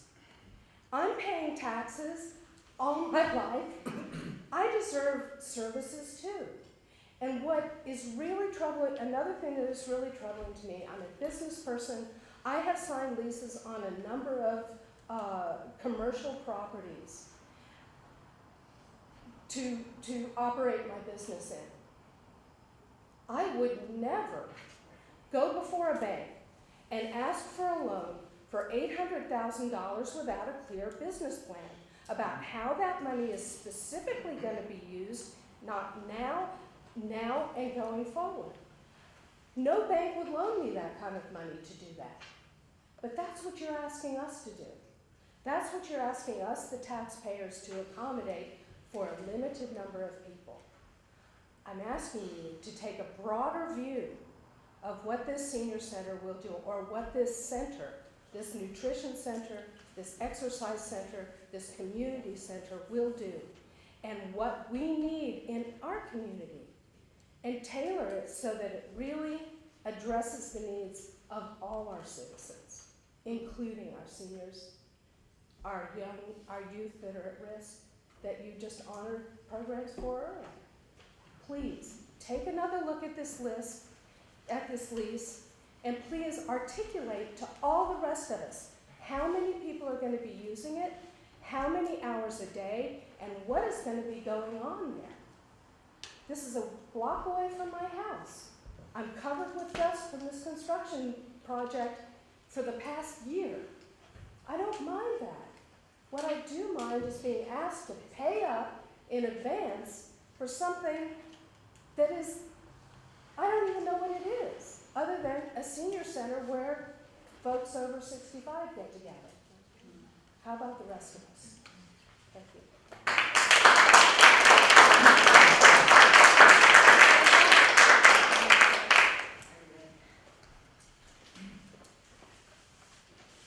I'm Alexandra Valentine. Thanks for letting me speak again on this issue. I want to offer an idea for creating more support for the Cold Spring Senior Center project. You'll recall last June when I asked the legislature for a breakdown of costs per user and compare the anticipated cost per user of the Cold Spring Senior Center to the per user cost of other senior centers around the country. And you had said at the time, this sounds good, and you'd make that information available. At least that's what I heard. Okay. I think that if we did that and then look at the difference, if there's a big difference between what we're paying for, I'd like to echo these excellent comments right now as a private business owner. Those of us who are here to speak about, the budget issues, we don't hate seniors. To be said, accused of not giving a blankety blank was a little much for me. But you could take that difference, and then if there is a difference, I want to suggest perhaps a modest sliding scale monthly membership or usage fee. And a modest fee for access to public facilities, it's an idea that's been used before, as a way to manage costs, since this is so contentious still. And again, if you could base it on solid research, this is what we spend here, this is what we're probably going to spend there, based on population, maybe we could work this idea into our plans going forward as a way to make the dialogue, more productive, okay? Now, the count, it's another thing is I'm concerned about what we think we're going to be spending on this. Okay? I agree that whatever the state promises, well, that's nice. Yes, I believe it when it's in the parking lot, as we say in my business. And if the construction costs go up, then I think maybe what we plan on the membership or entry fee goes up in a corresponding fashion. Now, another thing you brought up, Joe Castellano brought up the point that it's a $13 per square foot deal. Is that right? Did I hear that correctly? Yeah. That's what it starts, Yeah. $12.95 a square Right. foot. Now compare that to what BOCES is paying us, that is the county, per square foot at Tilly Foster. As I understand it, you're saying $13 is a good price, right? Well, BOCES is paying a little over $2 a square foot when we're the landlord. So again, I ask you, we're trying to get a handle on a $60 million debt that, is looming before us. And I think it's wise maybe to think about ways to project a measure of understanding about future expenses, to try to keep a hold on it, and think about how lower taxes really make a community strongest. Economic activity is what makes us all strong. And I mean, by the benchmark of comparing the deal we made with BOCES with Tilly Foster and the deal we're giving a private citizen, it's a huge difference. So that prompted me to question this. I hope you understand, it looked very different to me when we're the landlord versus the tenant. So maybe that could inspire some discussion about how to rein in the costs or how to keep them in control. I think it's a legitimate issue to be concerned about costs. That's all I'm suggesting, okay? And I found it interesting, if I heard Ms. Sheehy correctly, that the seniors at these publicly funded centers, they don't want any politicians around, right, during election? Just during election. Yeah. Well, how did they get here tonight? I mean, they and I know that the county, certain people who work in the government have been promoting coming here as seniors. So I have to say, you can't have your cake and eat it too. I don't know, just use a food image. It sort of bothered me. It bothered me a little bit that they don't want to be bothered by those naughty politicians and foreign politicians. But when we want something, well, then we can show up and make our demands heard. Well, thank you. I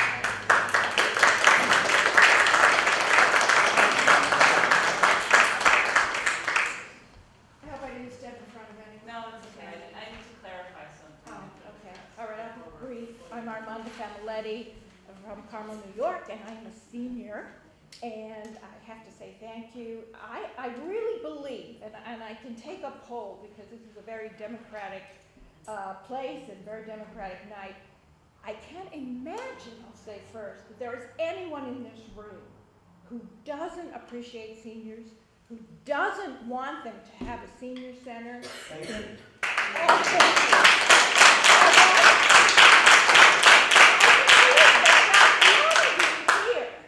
That believes that. I don't believe it. That is not the issue. And to say it's the issue is just putting forth a false issue, I believe. Yes.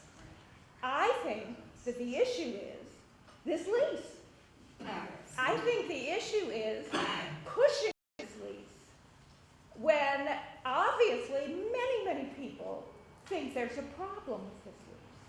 I really want to thank Ms. LeBou and Mr. Wright and Mr. Gross for the statements that they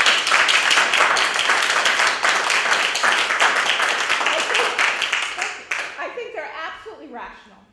And I believe what I saw tonight was taking the rationality of their statement and turning it to, they don't care about seniors or senior centers. And I just don't think that was correct. Also, I am a taxpayer, and I just want to say that I think my tax funds would be used very well if we could get this man a microphone. How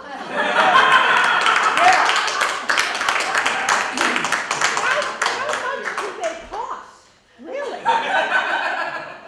I mean, obviously you have very important things to say, very educational for the legislators and the rest of us, and we cannot hear you.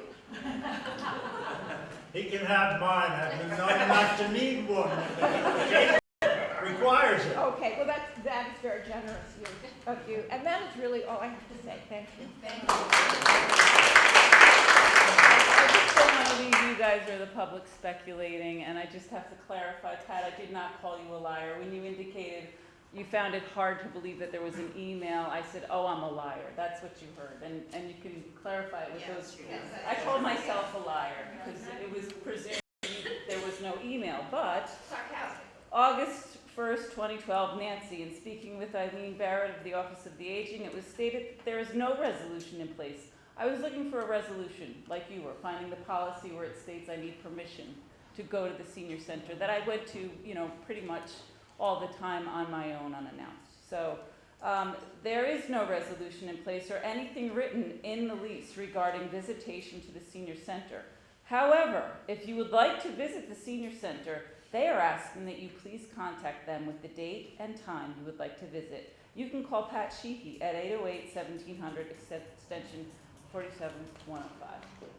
It's unfortunate. It is sad. It created a downward spiral, in my town, as did this whole circus of Butterfield and finding resources for seniors and claiming these folks didn't want a senior center and didn't care about seniors. We all want a senior center.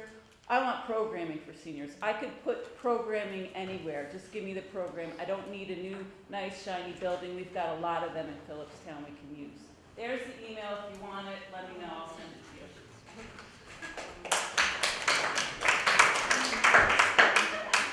Hi, my name is Dan Greenberg, and I'd just like to find out at what point the senior center went from 3,000 square feet to 6,000. Because I read in the local paper in Cold Spring, the Highlands Current, that it was approved for 3,000 square feet, and this was in November of 2015. Then the extra space, the extra 3,000, somehow became attached to the senior center. This must be increasing the cost enormously. Do we really need 6,000 square feet? That's my question. I don't have an answer. I don't believe we need the 6,000 square feet. It's an awful lot of space. Because the actual approval was for 3,000, according to the newspaper. I hate to say this, but. I don't remember that number, I don't know what the newspaper said, but we originally identified up to 7,000 square feet based on the other senior centers and all the activities. Yeah. And then we found 6,000 square feet. At one point, we even discussed if we had enough square footage to have more of the sheriff's presence on the other side of the county, and that wasn't a reality. It just wasn't gonna work with the amount of footage that we found. But all along, I've been familiar with numbers like 6,000 or 7,000. Unfortunately, I didn't bring the paper, but yeah, I don't know what the paper said, but I'd have to see what we actually said. And that encompasses the kitchen, I believe a little office space and bathrooms, and also And when was they exercise. maybe Libby Pataki had a If space there's a yoga there? class or a Pilates class, it requires adequate space to conduct this, and I know in the Tuttle facility, it's almost not feasible anymore to have these classes because the attendance it's so well attended. So when scoping out the project, that was one of the concerns, that when there's an exercise class, that they would have adequate space. So when you break down and you partition it, the kitchen and the bathrooms and a little office space, the general area is really not as big as it sounds. Oh, I understand that. Also, how much space did the teaching kitchen take up? Was that, I understand the teaching kitchen is no longer part of the project. We're gonna save $200,000 by removing that. Well, we're gonna scale down. So how much space did the teaching kitchen take of the 6,000? Good question. It wasn't really a teaching kitchen, it was a state-of-the-art kitchen, which was originally bigger than now planned, and I don't really know off the top of my head. 700 square feet? That was never presented to the legislature. I only found out last week when legislator Scucciamari let out that it was supposed to be a hibachi grill with an overhead fan, and that they were gonna have teaching classes. We were never told of that formally. For the seniors or for other people? No, for the seniors. And so, this is what, calls into question the problem here, is that the lack of specificity. We're voting on a lease that we have no idea what the layout of the facility is and how we use the programs. That was brought up earlier tonight about the programs. So, I don't know what to say at this point because I voted against it. Like Kevin Wright and Roger Gross, we've been asking these questions over and over. And it's a big bill. It's going to cost, after up to 15 years, it's going to be over $4 million for something that we don't own. And I think it's a huge catastrophic mistake. I think we should be looking for a different alternative and doing something scaled down, which meets the needs of the community. I don't believe you were here at the full a month ago, but this was a conversation that we had at the end about working with the community and trying to come up with a different, a better fit. There's no fire. There's no reason why we have to run with this lease, which we know is a bad lease for the taxpayers. And again, we're being pushed. Yes, Carl, and I didn't interrupt you when you were speaking. Don't make statements that are factual, they're not factual. Carl, Your excuse opinion, me, it's a bad lease. That's you your make- opinion, not the rest of the Yes. legislature. So Yes. say it's your opinion, No. don't state it as a fact. Hey, don't talk to me that way. But you're not stating accurate information. Whoa, I'm elected That we by know the is a bad public. lease for the taxpayers, that's your 75,000 people. opinion. It is, and I'm speaking. But say it's your And opinion. you've spoken many times tonight at nauseam, and I'm gonna Ad speak nauseam. now. You know what, Dini, you Okay. can keep throwing out statements and No, bad you leases. are, you are. I'm gonna Ridiculous. continue with what I was saying. So, I'm sorry, because as an elected official, my fiduciary responsibility, dictates to me, that's why I voted against it. I mean, this is ridiculous. Nobody can explain anything. And again, we're gonna be on our 5th amendment of this lease, and if that doesn't tell you there's a problem. And it's not from the legislature, this has always been driven by the developer. And, Not true. so, This was driven by the village, clarification in this amendment tonight that was presented. and we have nothing in writing, if I could say something. We didn't have any of that in writing. We're being told by our council that it was requested by the village attorney, but I have not seen anything in writing to that effect. So it was made up. Thank you. Thank you. Thank you. I'm Kathleen Foley, Village of Cold Spring, and I'd like to address some of the questions from what I can see in your own backup for where this money's going. I was at the meeting that Chair Nasarino mentioned when all of you came. It was the county coming to Cold Spring, and you made grand gestures about all the public services we were going to get, and it included a sheriff's substation and women's services and tourism office, but we know where that went, and the senior center. And now all of that other stuff has fallen away, and we're left with the senior center. And the costs have escalated and escalated and escalated. The only thing I've found, because I don't see a business plan, if you've got one, it hasn't been revealed. I don't know when it will be. I hope soon so Mrs. Sheehy can get working on it. You have in your backup a preliminary engineering document for the center. It still says 1.5 million, even though apparently you've gone down to 1.2. I guess we've taken out the hibachi, but it's not clear how much hibachi actually cost. I don't know. 1.3 is what you said tonight, right? So I went through that chart, and so we're talking 1.5 million for 6,000 square feet. And here are some of the things that I think are noteworthy. $75,000 is that nebulous professional services category, engineering for various aspects of the project. $300,000 is for wood stairs, sheetrock, insulation, outside loft stairs. Crazy because it's a one-story building. $200,000 kitchen equipment for, I guess, this teaching kitchen. So that's a big chunk, $200,000.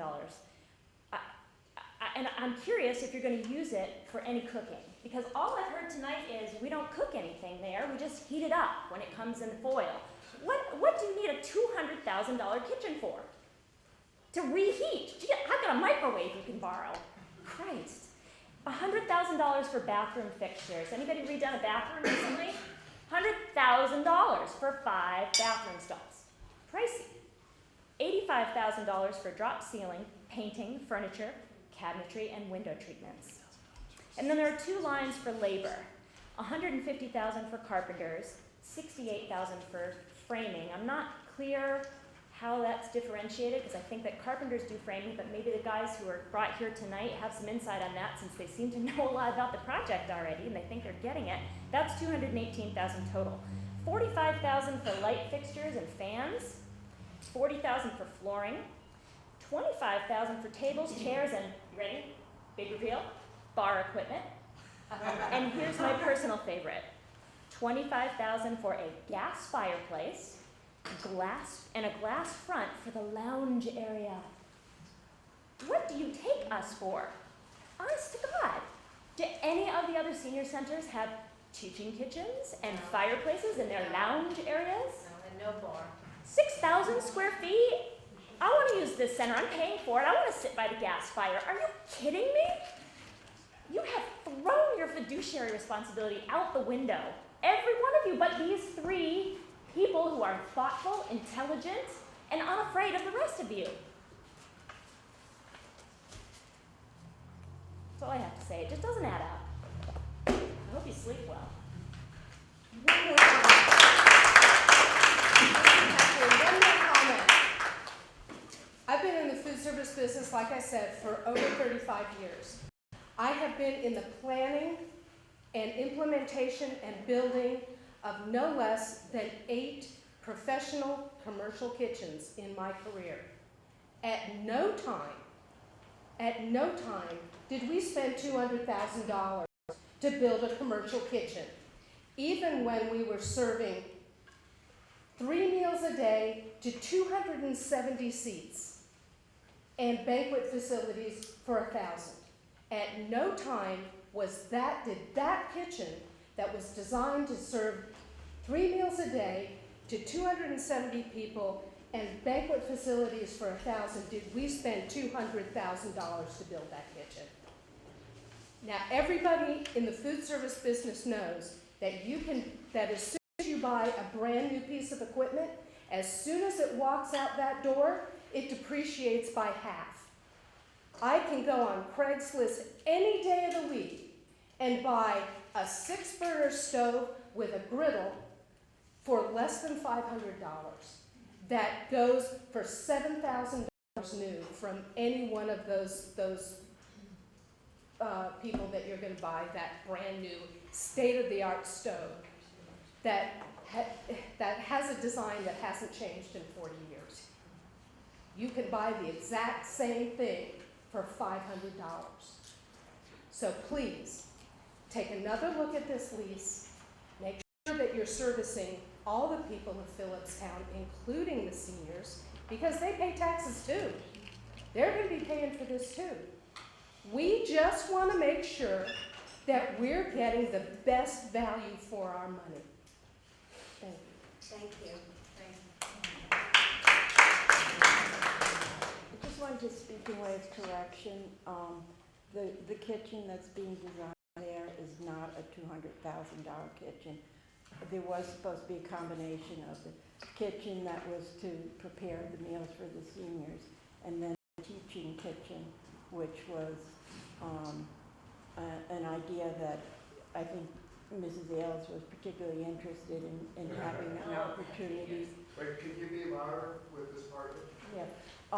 She was particularly interested in having an opportunity to have a teaching kitchen sort of modeled after something that was at the Hudson Valley Hospital, where they taught people who were recovering from cancer and other chronic diseases as well to prepare proper meals for themselves that would be low fat, et cetera, And as part of that, there was a vision that maybe they could have a closed-off kitchen that was going to be totally separate from our kitchen, where they could actually bring in experts to teach, and that there might be a hibachi hood, which would have required special venting, and that really never got legs. So, you know, so we just need. Excuse me, was the hibachi in addition to the teaching kitchen? It was part of what would have been in the teaching kitchen. Was that for the seniors as well? Yeah, it was gonna be for the seniors. The classes would have been for the seniors, and I think the vision may have been that maybe other members of the community could have been there. But, you know, it didn't happen. I think those figures were put in originally. It didn't happen. It's not going to happen. And the kitchen that's going to be there, let me assure everybody, it's not going to be a $200,000 kitchen. And I really do need to correct one other thing. The meals are not being reheated and reheated and reheated and sent to the senior center. And all of our kitchen operations are overseen by the health department, and we are required to operate under the regulations by the New York State Office for the Aging, which are very prescriptive in how long food can be kept at any constant temperature, which we really have to be very careful about when we are delivering our homebound meals too. So we are constantly taking temperatures. The food that moves out of the central kitchen, as I said, is prepared in the central kitchen and actually heated in the local kitchen. So the chicken is refrigerated and shipped in an uncooked manner in most recipes. So I just needed to correct that, because we are keenly aware that when food is reheated, it does lose its nutritional value. So I just wanted to clarify some of those misstatements. Thank you. Good evening, everyone. Lynn Eckhart. I'm a councilwoman in the town of Southeast, but I am only representing myself tonight. First of all, I'd like to thank those legislators who voted against changing the charter. I always think it's a bad mistake to back anyone into a position. I think that position should be advertised, and if at any point we really can't find a qualified planner, that would be the time to talk about changing the charter, not backing someone in. That's number one. Number two, I would like to speak just briefly on our seniors in Southeast. Our seniors are terrific, as are probably every senior throughout Putnam who's shown so much interest in senior centers. I find it interesting because we're the second largest town, and we are considered one of the engines of Putnam County, although we still don't share sales tax. I have to get that in every time. But it's interesting, we do not have a senior center. We do not receive money from the county for our seniors, and yet when we've spoken to our seniors, they understand that a senior center for them means higher taxes for everyone, including them. And they are very willing to use Lakeview Manor. They are still willing to do that. I think they believe in consolidation, and I think this legislature has to look long and hard at consolidation. I don't think you've been looking out for everyone's pocketbook, and I do think it's time to consider that, whether it's busing seniors. I know it's not fun to sit on a bus longer than other people have to, but I think it's really important now, as it has been, to look at consolidation. I also think that when we hear this, if there's never been a better time to bond, I'm a little tired of it, because it's like buying stuff you don't really need, just because it's a good time. That doesn't make sense to me from a fiscal point of view. And finally, what I'd really like to say about not allowing comment tonight, and I understand that, but on the other hand, what we keep hearing is go to committee meetings, you'll get your questions answered, and you'll get to speak. Well, that's not quite true. I have had a lot of questions left unanswered at committee meetings, and no one ever gets back to me in general.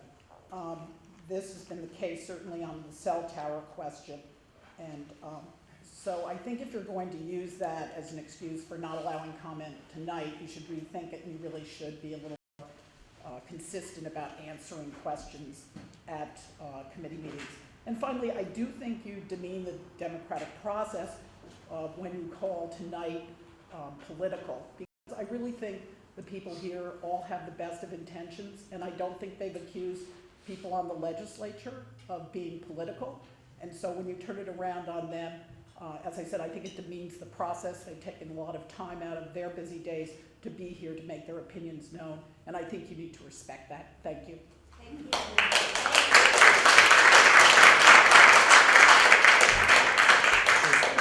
Michael Robinson, Cold Spring. First of all, Madam Chair, belated thank you, because a month ago, you showed great forbearance and allowing people to come up here and voice their apprehensions about the whole AILS situation. And unfortunately, I think we all sort of lost the forest in the trees there, because in going on about the lewd allegations against him, you guys somehow did not really hear what we should have heard from us, which we did not really express our mistake, that this was a bad deal. And that we, as many people have said, we should be looking to own this. And I was particularly interested, Madam Chair, that you actually shared some of our apprehensions. But I need to point out that although you shared the apprehensions, you certainly did buy the propaganda that was put forth by the AILS about me and about other people who have had reservations, when you said that that some people just don't support the senior center, and several people, and there was sorry, I don't know who it was, a little while ago that also, I'm sorry, it was what was the, they don't give a big bumblebee, I don't remember what blankety blank. No, I know, you quoted her, yes. And you, Barbara Scutamara, you applauded that too. Now, I have an 82-year-old mother. She does not live. She takes care of, she takes advantage of some of the senior services in her community. I think most of us either are seniors or have a senior at home that we love, that we want to have the best possible.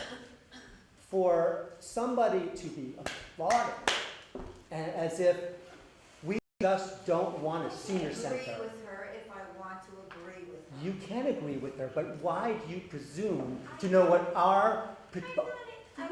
You were Linda Ann Ewing. I wasn't addressing anything pertaining to... She was applauding about the fact that some people just don't want a senior center. And Mrs. Scutamara, you are dead wrong.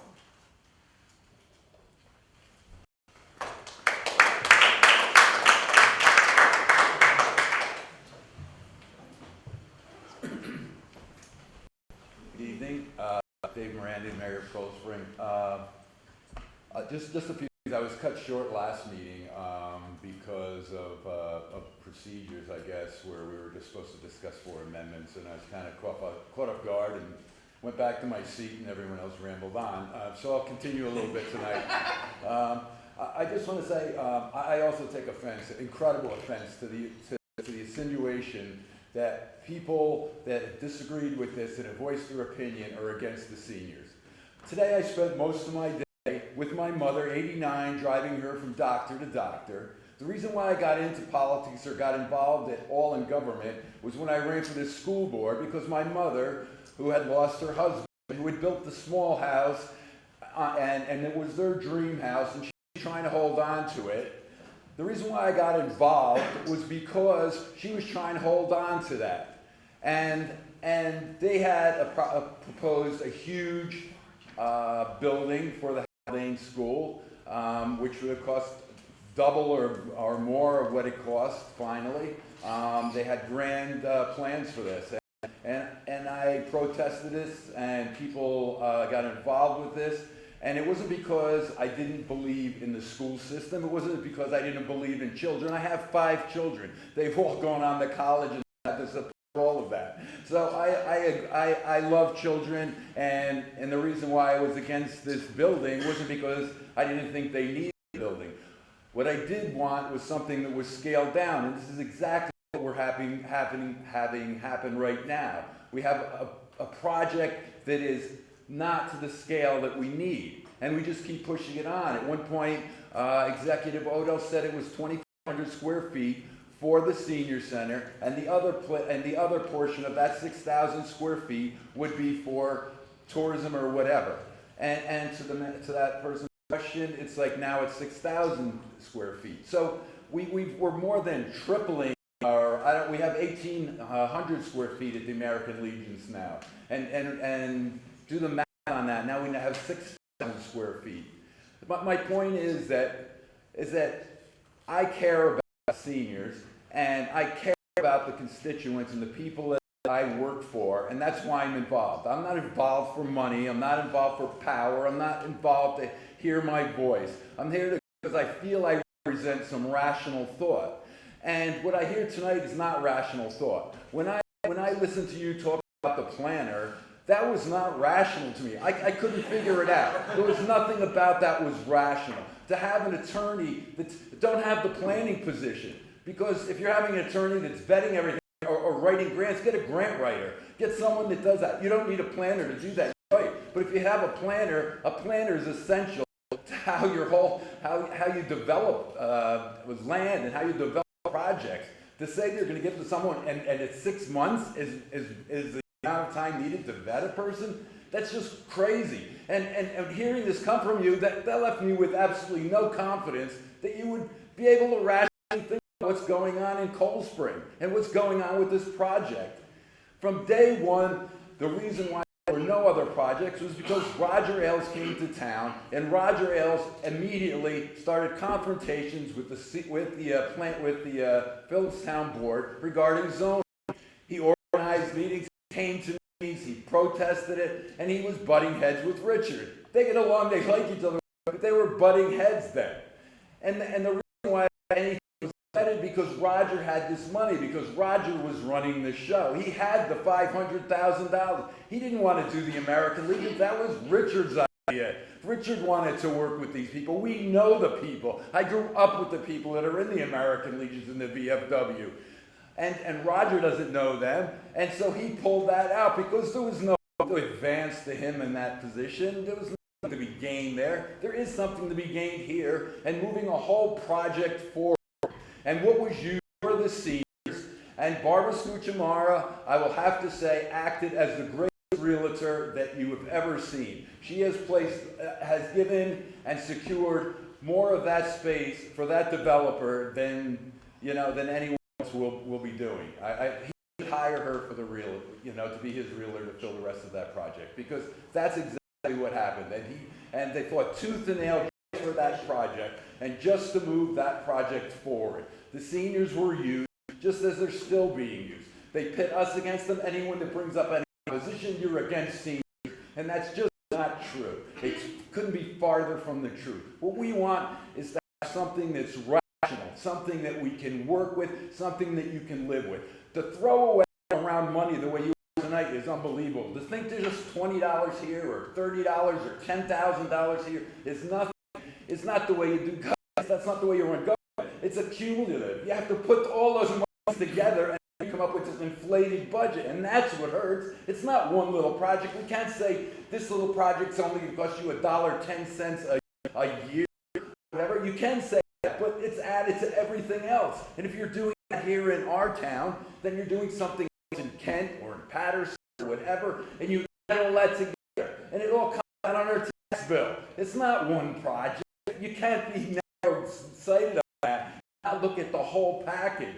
It's just crazy. And what we're asking for, people pro bono train riders, which my wife is part of, and I'm proud to say, they actually work in professions that are contracts.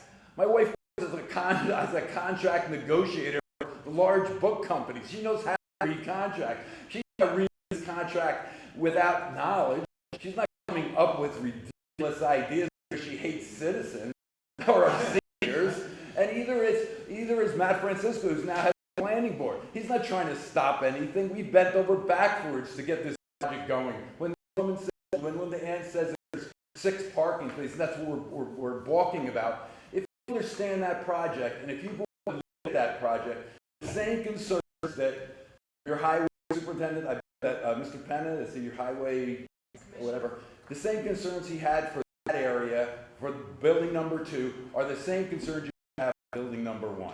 There's the same incline, it's like limited access, it's going to be a mess with traffic, it's going to comply with our codes, but it's going to be a problem. And when the other buildings are built, and there's residents moving in there, and there's only 1 parking place for 2-bedroom apartments, there's going to be more problem because those people are going to not have 1 car. They're going to be sharing these parking lots.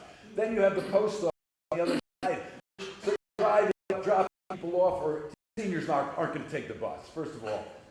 What's the most sacred thing to a senior? It's their car. You don't take their car away. They're not going to take the bus. Someone else doesn't have to. The majority are going to be bringing cars, and they're going to be going up this steep incline. They're going to be making a turn into this area with limited parking. It's going to be shared by the rest of the residents up there, and a post office. A post office, if you have any idea about the post office in the village, now it's a food town. It's like in a parking lot that you share, so you don't really notice it. People come there, still use the post office constantly. There's going to be constant traffic going around there, which is going to interfere with just this, the slow-moving seniors parking. This project is so wrong. You see the development in this area, and this building is a good guy or a good place. It's not true. It's terrible. It's just terrible. The cost is terrible, and the location is terrible. You really should take a look. You should go there, you should look at the plans a little more, see what's going on, and you should really think about looking for another place. Brings me to one last point, and that is the reason why I brought this up before that the American Legion or any other buildings were not added properly is because the Ailes money brought it elsewhere. The American Legion can be, I went there, I measured this. I talked to both the commanders, and they're going to talk to their members this month. Unfortunately, this deal might already be done. And you can add something to that, and I told you some other contract, because I'm on contract, but I don't know school numbers as well as you. And you can put an addition on there and double the size of that, triple the size of that for $600,000. If you want to use union, put it to 20%. But to just think there is a place to put this wouldn't have any problems at passing zoning or planning because the creek is far away and 30 feet to the back. I measured it out. There's no problems with this. No one else is looking. There's churches that are all right, in our there's married. They have a huge hall, they have a kitchen. That's not being licensed, and they're in financial trouble. And so is the Methodist Church, where they now have the Crocheting Club, and people go there, and they enjoy it. They're not competing in the park there, they go there and that can be fixed. But these are considered. This is another church. The churches are having problems to flow. If we're thinking about the whole community, you should be thinking about them, you should be thinking about the veterans, how we can secure property from them, and secure building for ourselves.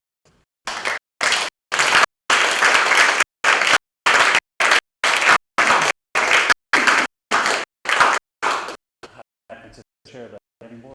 I would address next week it said that the village attorney requested an amendment to the lease. I want to be right for the language that you're missing. That's correct. What happened actually was before 825 meeting, there was the public document needed to be leaked to the press. So what I informed the applicant of was the language was in there, busing not satisfied condition my board put on the site plan. Just 100% busing, 100% for all the for the form of the lease. I had advised the applicant to discuss it at our meeting at 825 for whatever reason he chose not to. So the language that was put forward and approved 823 physical services does not satisfy the condition. The attorney in no way advised amendment to the lease. In fact, he was careful in saying, I'm only speaking of my own opinion. This has to go to the board. So I suspect the language that you have in front of you tonight, if you discuss in costs, it sounds like is the language that Andrew Neighbor sent over 237. You should know that the village attorney provided no further comment. At 11:05 in the morning, told him this Thursday, if you come in. What I'm also concerned about, I explained to the village attorney, I said, I want our hands, the planning board hands, going around the proper process of approving this budget. Language is very important, but it's important for our resolution, the one thing that possibly makes the site a little bit better is much more than 6 spaces. We made many significant improvements to the plan. The people that are manipulating the message are similar to the folks that are saying you don't support the project, you don't support seniors. Nothing is that like nothing is simple. So the language was approved by Civil Service 28, which Ann Negro confirmed in a meeting on 8 to me, asking to give an opinion. I forwarded that to the applicant and said, listen, I'm not going to deal with a third party. This is your application. You send it to me. He didn't send it to me. The next day he sent Andrew again to me. The village I said, listen, you can comment, but only as far as your factual opinion, which only advances to the board, right?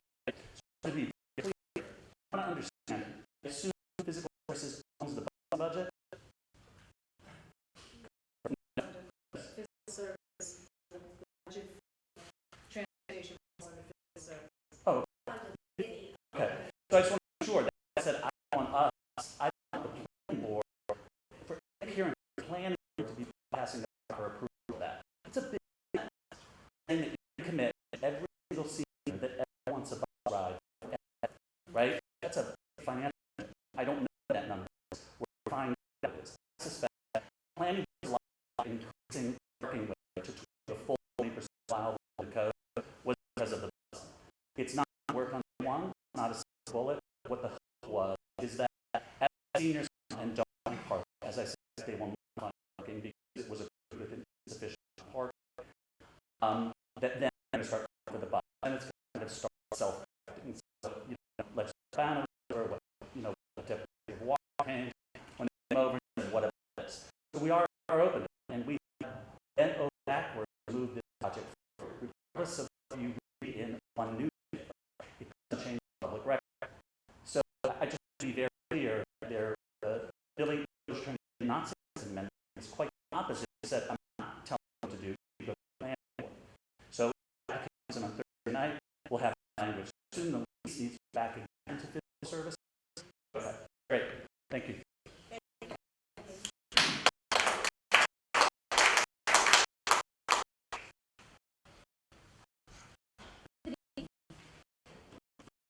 Disappointed that they were unable to speak or pass the lease. I'm very grateful to the three that voted against the lease. For Cold Spring. I just want to say the record again that I do support the seniors. I do support the senior center. I take offense, and I find it repellent that anyone should suggest that just because we are against the lease deal, we are against the seniors. That's just dead wrong.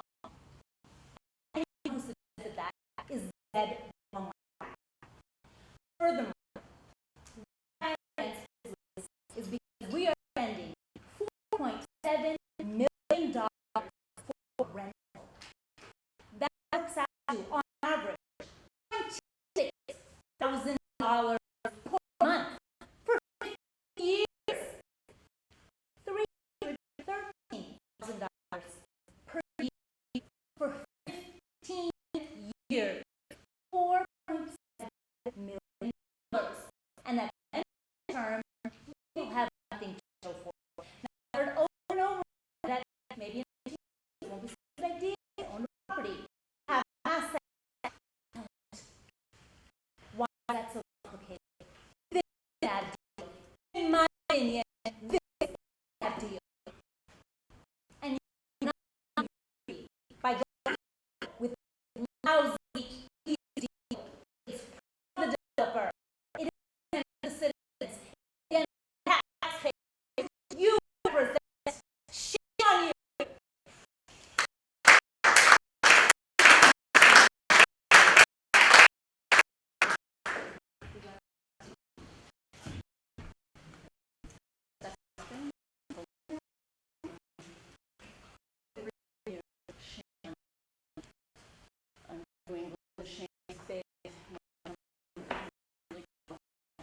Wow.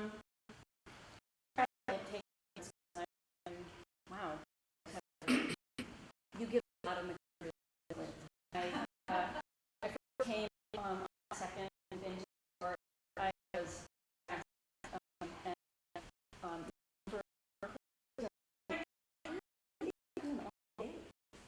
but it's not true. You guys apparently your